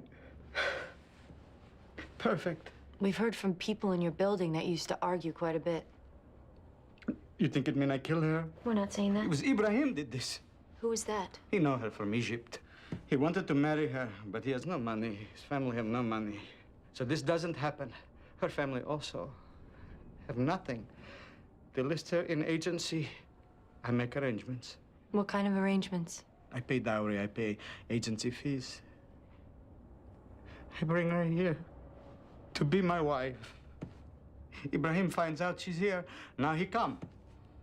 How did he find out? Her girlfriend tell him. Did he make contact with her once he got here? Yes, he does. And I have him in my home. I show him hospitality. Then I find out he called Farah, asked her to see him by herself, to behave in a manner altogether unacceptable for a married woman. Did they have a romantic relationship? No, absolutely.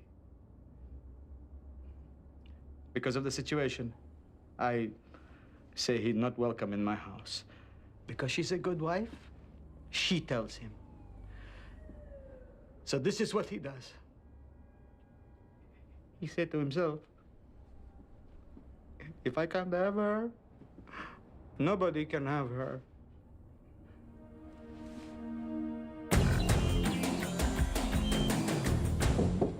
How you doing? All right. What are they saying?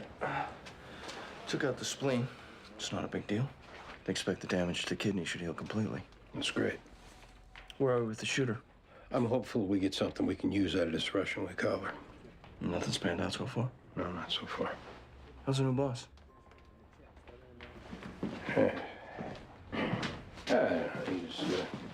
He's all right. Yeah? He's a golfer. Can you work with him notwithstanding that? He's just keeping your seat warm. Maybe not. Why? Sounds like you're on the mend. There's nerve damage. There may be a loss of motor control on my left side. There's a good chance I'm not going to be coming back. Sorry to hear that. You might have to get used to the guy. I don't have to get used to him. Once I get the guy to chat you, I'm back downstairs. You ever think you might want to take the command yourself? No. I'm not saying they'd give it to you, but if I made a call, given that it's special circumstances, it's a possibility. I'm not cut out for it. For what? To be a boss, to command a squad. You took the sergeant's test. And that was probably a stupid idea. I don't have what it takes to be a boss. I don't want to be a boss. I don't know what the hell I was thinking. I've been a detective since I was 31 years old. I should have stayed a detective. Until when? Until I died. Until I hit mandatory retirement. I don't know what made me think I could do something else. Momentary wave of optimism? Or like temporary insanity. You talked to your wife about any of this? Why? So she starts thinking if it weren't for her and the kids, I'd retire altogether. She starts feeling guilty and takes my problems on herself. What good is that? Well, I don't pretend to be an authority on marriage. You know, I was set to take the captain's test next month. For sure that's not going to happen. I won't say I don't have my dark moments thinking about it. I'm sure you do. But even through those dark moments, though, I know the very best thing I can do for myself is to turn toward the possibilities that exist now. It may not be what I planned. It is what happened. I guess that's a good way to look at it. It's a heavy lift calling the chief of detectives to recommend you for a command. I'm not asking you to do that. And I'm not saying listen to me, and I'm sure as hell not going to make the call unless it's something you want. It's not. But I think you do have it in you to be a boss. I think you'd be the right boss for this squad to have. I should probably get some sleep.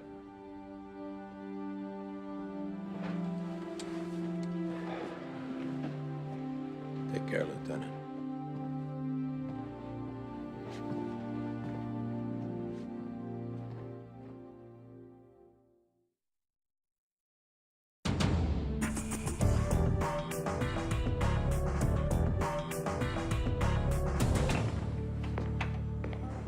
What's the problem? I'm not trusting them to tell me what gives. What gives is this. We find your friend, you send him based on information that you provide us with, I recommend a suspended sentence. If you find him based on anything else, cross your fingers. Hope the best. I already provide. You gave up 2 addresses where no one was home. What, is my fault? No. The gun and the stolen merchandise are your fault. Now you want those to go away, you gotta help us find them. I take big risk here. If you weren't taking a risk, we wouldn't be talking to you. Now, either you tell us what you know or stop wasting our time. You bring girls from Russia. Even he's hiding, you might go check up on them. All right, where do we find these girls? You don't tell me where his girls. That's not very much help, is it? I know he has deal with Coventry Hotel where he sends girls. A deal with who at the Coventry? His name Maklin. I meet him before Sergei. I put them together. He's good now? We'll see.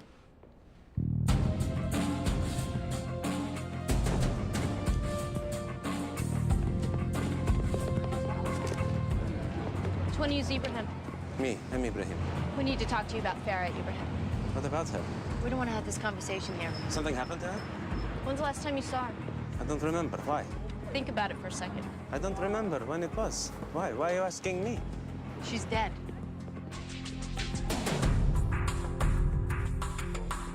How can you think I killed this woman? We don't think anything. We're talking to everyone who knew her. What time did you get to work this morning? 6:30. Is there anyone who can confirm that? It was the driver from the Times. And there was Sammy who works at the newsstand. Unless you think because he's Arab, he'd lie. We don't think anything like that. Did you try to persuade Farah not to get married? Yes. She went through with it, though. She honored her parents. She did what they told her to do. I was in no position to offer what Amar could, so I had to accept it, that this is the way it was going to be. You weren't happy about it, though. No, I was not happy about it.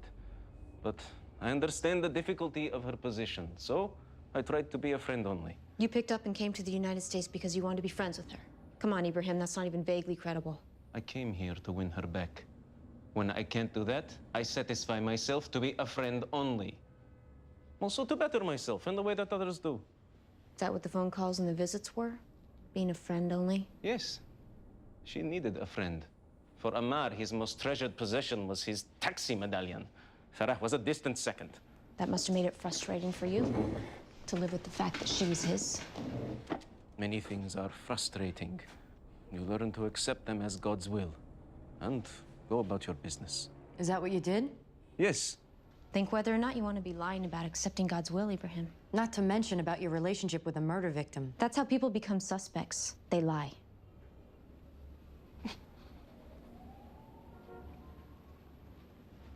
Okay. It happened. We don't plan on it, but one day she come over and we have relations. Was that the only time? Yes, on my life. When was the last time you saw her, Ibrahim? 2 days ago. She called me in the daytime. She was sad. She was lonely.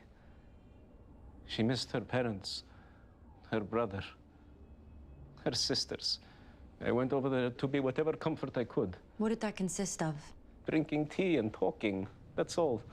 Amar came home early and decided it was something else entirely. How do you know that? He cursed me, made accusations about both of us. She called me the next day in tears and said it kept up through the night. It's Amar who did this. There is no doubt. Well, we'll certainly be talking to him again. When it comes time to make burial arrangements, she should be sent back to Egypt, to her parents. That's up to her husband. What if her husband killed her? I'm not sure. If it's possible, please, could you tell whoever is in charge of that I would like to pay?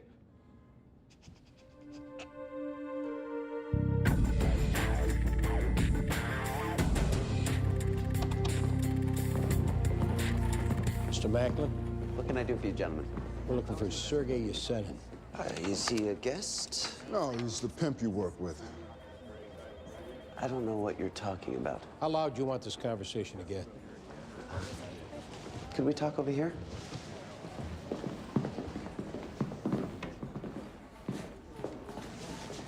All kinds of people come through here. All kinds of people drop names. If you tell us you don't know this guy, we're gonna take you out of here in cuffs. What's going on here, guys? There's working girls going up to hotel rooms, something we're cracking down on now? It's illegal. We can crack down on it whenever we want. Okay, sorry. Nobody told me. I'm the guy guests ask when they want one, so I have the contacts. Now I won't do it anymore.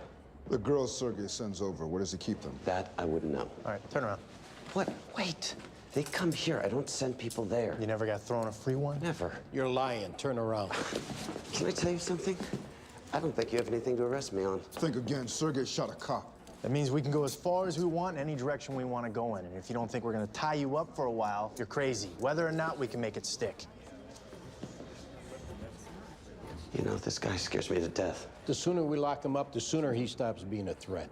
Is he going to find out it comes from me? Not from us.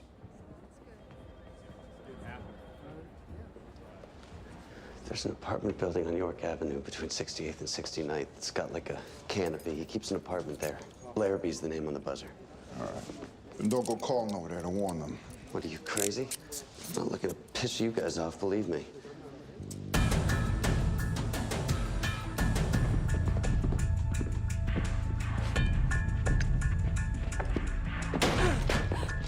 What are you doing here? Shut your mouth. This is legitimate business. Police!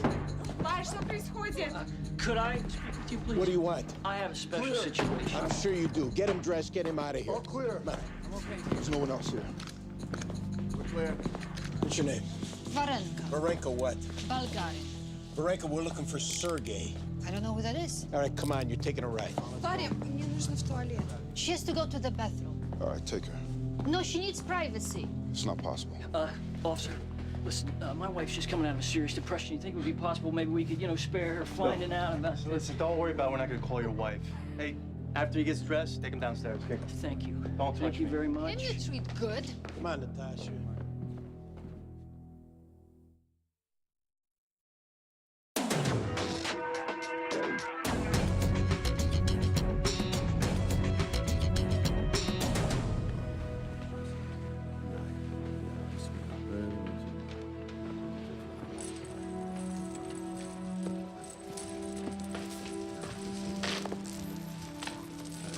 Hope we're not interrupting. It's all right. This is where you come to pray? This is where I come most days when I'm working. And I can't get to the mosque up on 96th Street.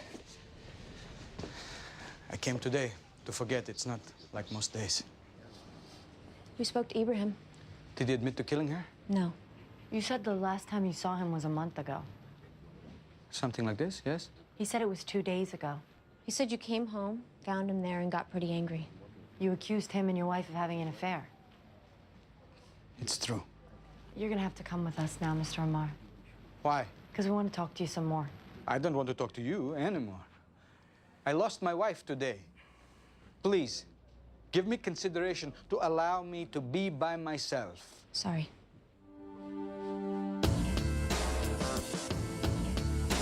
I come from Russia for modeling.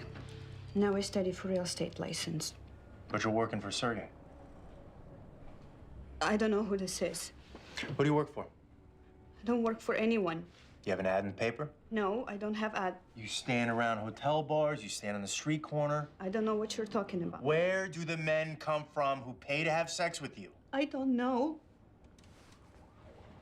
Someone tell them to call me, and they call. I don't know where they come from. Elena, with one phone call, I can have immigration here and you can find yourself getting sent back to Russia. Why do you do this to me? Because you're lying. Now, I know you're afraid of Sergey, but if you tell us where we can find him, he'll never know it came from you. I don't know who this is. I study to be stockbroker. When's the last time you saw him, Panya? I don't know who it is, Sergey. Yeah, you do. You think because I'm from Ukraine? No, I think because he's your pimp. I don't know what this is. You arrest for prostitution. That means you're gonna go to jail. Hey, when you come out of jail, you're gonna be shipped back to the Ukraine. Is that what you want? For sure I don't want. And tell me where I can find Sergey. I don't know, Sergey. We'll protect you. My mother and my brother in Odessa, you'll protect them too? I don't know, Sergey. See, the girls might get off with a slap on the wrist. You're not gonna get off so easy. No? You're going up on pandering charges. If we find out you had anything to do with bringing these girls into the country, you might be looking at unlawful imprisonment, smuggling, federal racketeering, all kinds of things. I am such big fish like this. Maybe they build me my own prison. No, they got the prison already. You don't scare me, okay? Which makes you more stupid than brave, because this guy you're protecting shot a cop. That means if you help us find him, you can walk out of here. I don't help you do nothing. Thought you might want to get an update on where we are with the lieutenant's shooting. Sure. Come on in. Just trying to get this thing to work. Yeah? Yeah, give me the barometric pressure, temperature, dew point, and if I knew how to set the darn thing, it'd give me the phases of the moon. Turns out the shooter does a brisk business in the pimp trade. We hit an apartment, took in a few of his girls. This is a Russian. Yeah. You know Vinny Greco over at the First Steps office? No. I knew him out at the 111. He owned a Russian car.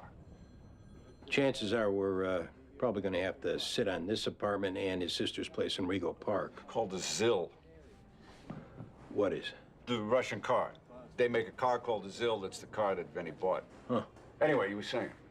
Just that there might be some overtime involved. Well, as long as you got the paperwork to back it up. And we're talking about a cop getting shot, right? Right. Well, knock yourself out. You were looking for me? Yeah, could you see if we have any AA batteries? Sure. Bruce, right? John, sorry.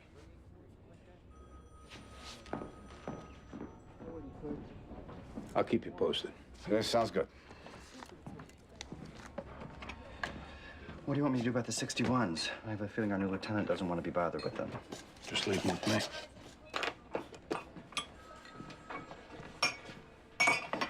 What's wrong? Everything's great. You seem upset. I guess I just don't see this place as one big Lego set where people are interchangeable.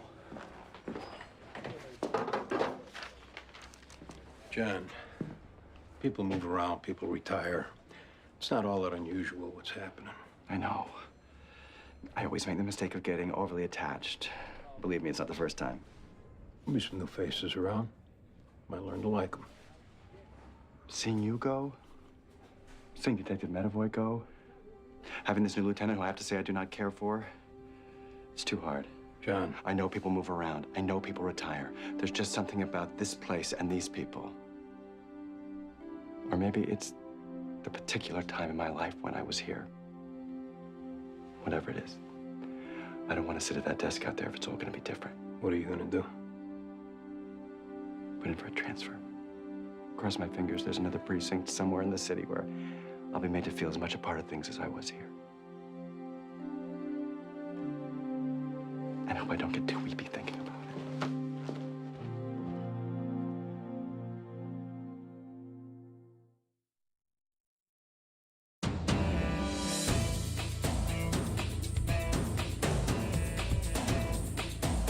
How come you couldn't meet a girl here in New York? I wanted a Muslim girl. There's Muslim girls here. It's not your business why I do this. Unfortunately, it is our business, Mr. Amar. We're detectives investigating your wife's murder. I wanted a woman who follow Quran teachings. Such as what? That she be clean, that she wear hijab, that she not give herself to anyone but her husband. And you paid a lot of money to have that, didn't you? I don't think about the money. Well, the flag had to drop on that meter a whole lot of times for you to make enough money to bring her over here. Did you feel like you might have been gypped? Why would I feel this way? She wasn't who you thought you were getting. She wanted friends of her own. She missed her parents. Maybe she wanted to leave the apartment without the hijab. She never go out without her hijab. Maybe she didn't want children, Mr. Amar. Maybe she wouldn't have sex with you. Don't speak of these things. And maybe you found out that she'd given herself to another. You think all women are like you? Unable to resist temptation? Unable to remain clean even if the world around them is unclean? She was unclean herself, in your mind at least. She had given herself to another. And as bad as she might have felt about it, there was no undoing that. Maybe she didn't feel bad enough. Maybe she didn't feel bad at all. I don't say anything else to you. I don't talk to you anymore.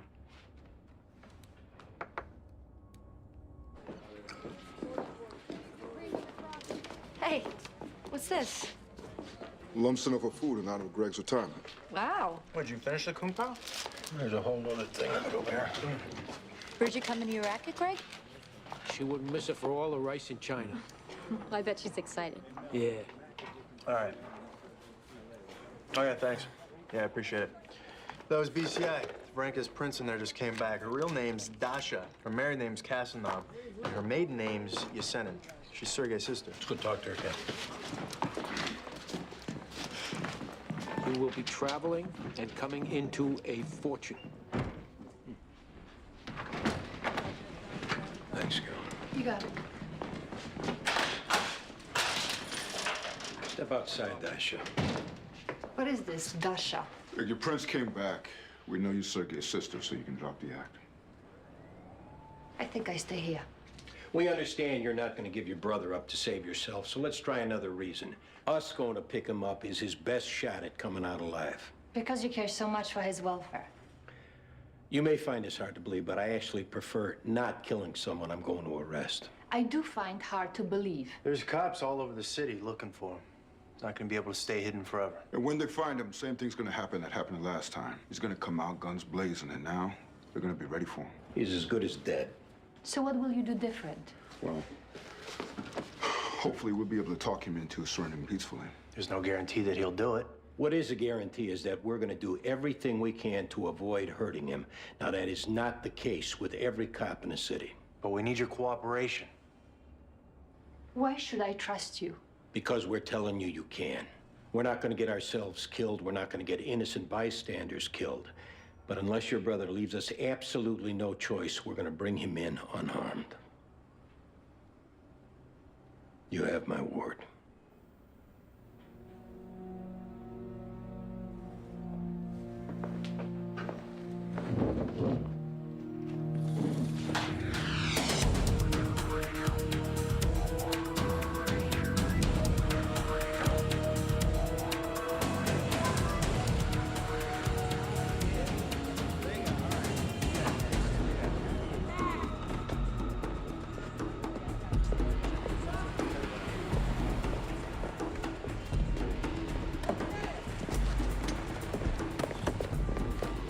Sergey! He's coming! Hold it, hold it! Hold your fire! Watch it! Take it easy, Sergey, take it easy! Now, there's 5 cops out here. You're not gonna get away. Throw your gun out. Say you can kill me?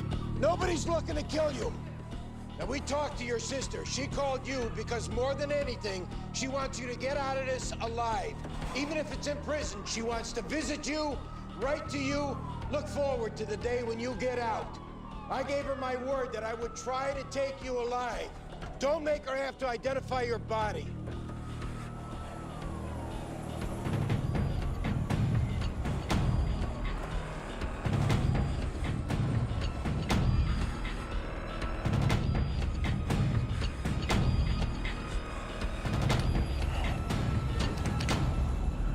Now back off.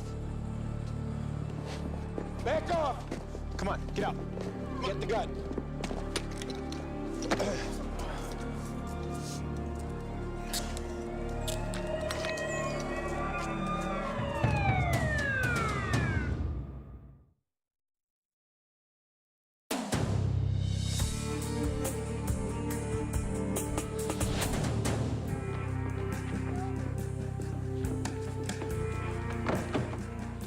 Hey, you want to hear the translation of the last entry Amar's wife made in her journal? God, please be of comfort to the people I'm leaving behind. To my parents, to my sister and brothers, to my husband Adib. It is altogether unfitting that you shower love and affection on one such as myself, one incapable of appreciating it. People have tried to make a place for me, but there is no place. Here in this world, there is no place. God bless me and forgive me. What does the ME say about the wounds? Not inconsistent with being self-inflicted. I guess we need to talk to her husband. Yeah.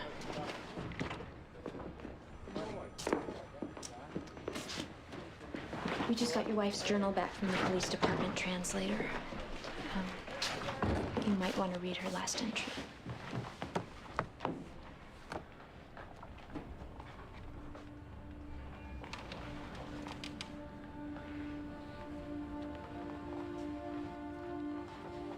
We're sorry. Charge me. You didn't kill her. Yes, I kill her. I bring her here. I don't provide for her a good life.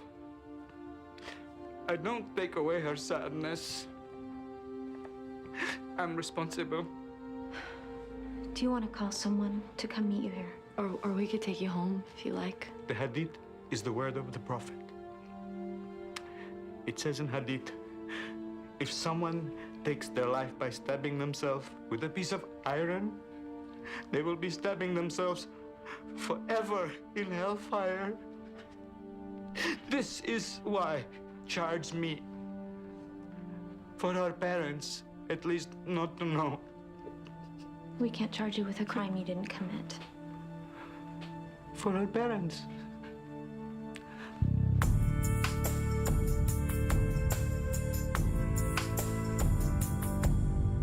I don't know. You want to sit with them for a while? I didn't get a good enough look at him. I can't be sure which one of these is him. So, you come to any decisions? About the squad command, you mean? You want me to make the phone call? I guess the theory is someone from within a command reduces the transition period. Is that a yes? If you were to make the call and things played out, which I understand is a long shot, I guess I could see myself moving into that position. Position of squad commander. Right. Does that mean you want me to make the call? I only want you to do it if you're comfortable doing it. Yes or no? Yeah.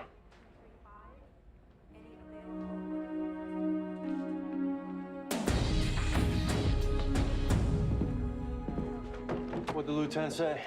He couldn't make a positive ID. All right, well, we don't have to tell that to Sergey.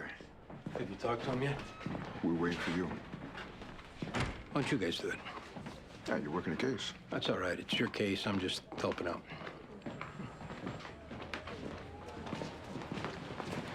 got a second? What's up? The homicide we're working turns out to be a suicide. This is the Egyptian? Apparently, it's a major sin to kill yourself if you're Muslim. The husband's so upset about the family finding out, he's asking us to make it a homicide and charge him. Is there any way we can avoid putting it on paper that it was suicide? Leave it open for a month as a homicide, then reclassify it as a suicide and close it out. By that time, no one will be looking to see what it is. That way we can at least tell him her parents won't find out. We just got to run it by the boss. Lou, we got a situation where this Egyptian girl came back as a suicide. Because of cultural considerations, it'd be good to maybe keep that out of the official record. What Egyptian girl? This is the case we caught this morning? The husband sent for her in an arranged marriage, but she'd been engaged to someone else who wound up following her over here. Uh-huh. They wound up having an affair, the husband found out. And whether because of guilt or depression or some combination of the two, she killed herself. It's a lot of detail now. Yeah, it's just that we feel confident it's a suicide because there's a journal entry in the girl's handwriting that intelligence just translated as a suicide note. The ME's office said the knife wounds could be self-inflicted. Do you have this covered? Yeah. Then that's all I need. I'm a big picture guy. I don't need the who, what, why, and how. If you say it's covered, it's covered. That's how I operate.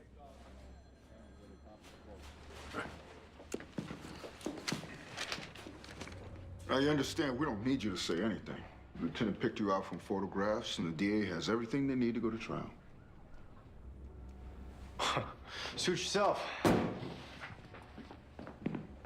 What does this mean, picked me out? Means that he looked at your picture and said, that's the man who shot me. Is a mistake? He was 5 feet away. You think he doesn't recognize you? We know what it was like in that hallway, because we were there. A lot of yelling. A lot of guns. Pretty chaotic.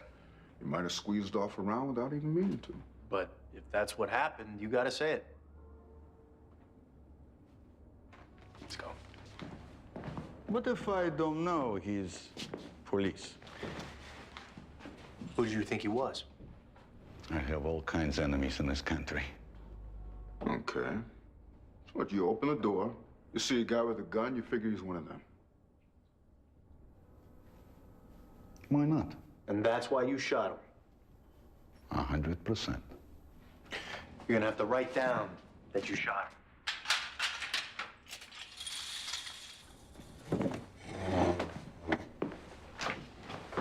Self-defense, yes? Yeah, you could call it that. When I can see my sister? As soon as you finish your statement.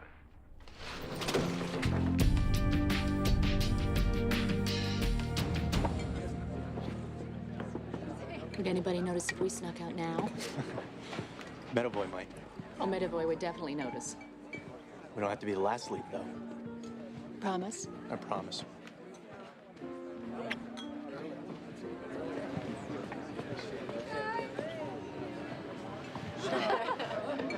Anybody have anything to say? Yeah, I could use a few toasts, huh? To my partner, to my friend. Now, Greg, I know you may not think so, but most of what I learned about being a detective, I learned from you. And I'm gonna miss being in that car with you. I'm gonna miss you dumping all the paperwork off on me. I'm even gonna miss waiting for you to order in restaurants. I'm gonna miss it all, buddy. Me too. Cheers. Cheers. Cheers. As I look around this table, I realize that you people have been my co-workers, my friends. That's big. As long as I live, I'll never stop being grateful for having worked with you. Here's to you guys, and here's to the guy who invented this job. Here's to you, Greg. Here's to you, buddy. God bless, Greg. Congratulations, Detective. Thanks, Chief. Bridget Schofield, this is Chief Duffy, Chief of Detectives. How do you do? Very nice to meet you. Yeah. Could you excuse me? Talk to you for a second.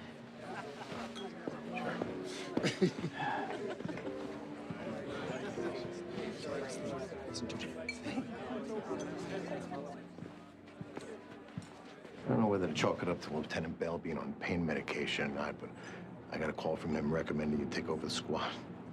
You know anything about that? Yeah, Chief. I asked him to make the call. You asked him? He offered, but then I took him up on his offer. So you're actually serious about this? Yeah. You realize I got a dozen bosses ahead of you all waiting to take over a squad? I understand. Don't get me wrong, Andy. You're a great detective. That doesn't mean you're ready to be a CO. I guess that's an evaluation you'll make for yourself, sir. Okay. It ain't gonna happen. Not now. You've been a sergeant for 10 minutes. You're basically unsupervisable. I mean, I don't get it. What the hell was Bell thinking? Maybe he thought I'd make a decent boss. I'd make a decent head coach for the Giants. That doesn't mean I'm the man for the job. I got time in the Bureau. Every boss on the list has time in the Bureau. I know the squad. Which could be a detriment to your command. This squad has been through a bunch of command changes over the past few years. Every time they got to get adjusted to a new boss with a new management philosophy. They can do it. They have done it. Right. But it takes something out of them. Instead of focusing on working their cases, they're thinking more about where they stand with the new guy, whether he'll hurt them or not. What happens when you get tapped to be a boss over a major case, when you leave? That's not going to happen. Who says? I do. Commanding this squad, teaching them, keeping them out of harm's way. That's my last job. I don't want to go anywhere from there. I'm not looking for any more promotions. There'd be nothing else I'd ever want to do. Anyway, there's more qualified candidates, so be it. You want this job? Yes, sir. They want you on the days, Chief. I'll be right up.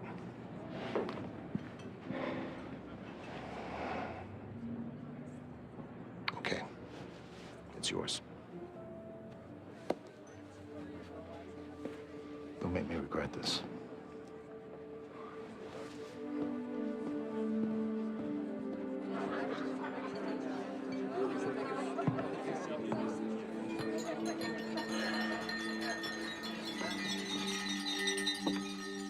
I'd like to thank everyone for coming. This is one of those occasions that's happy and sad both. Happy on account of we're celebrating the careers of Detectives Tommy Doyle, Queens Homicide, Rick Torelli, in the Barrier Section, and Greg Medavoy, 15th Squad. We wish them well as they embark on new endeavors, enjoy their retirement, and so forth. At the same time, we're sad because we're losing the distinguished service these three men provided all these many years. As your chief, I salute you.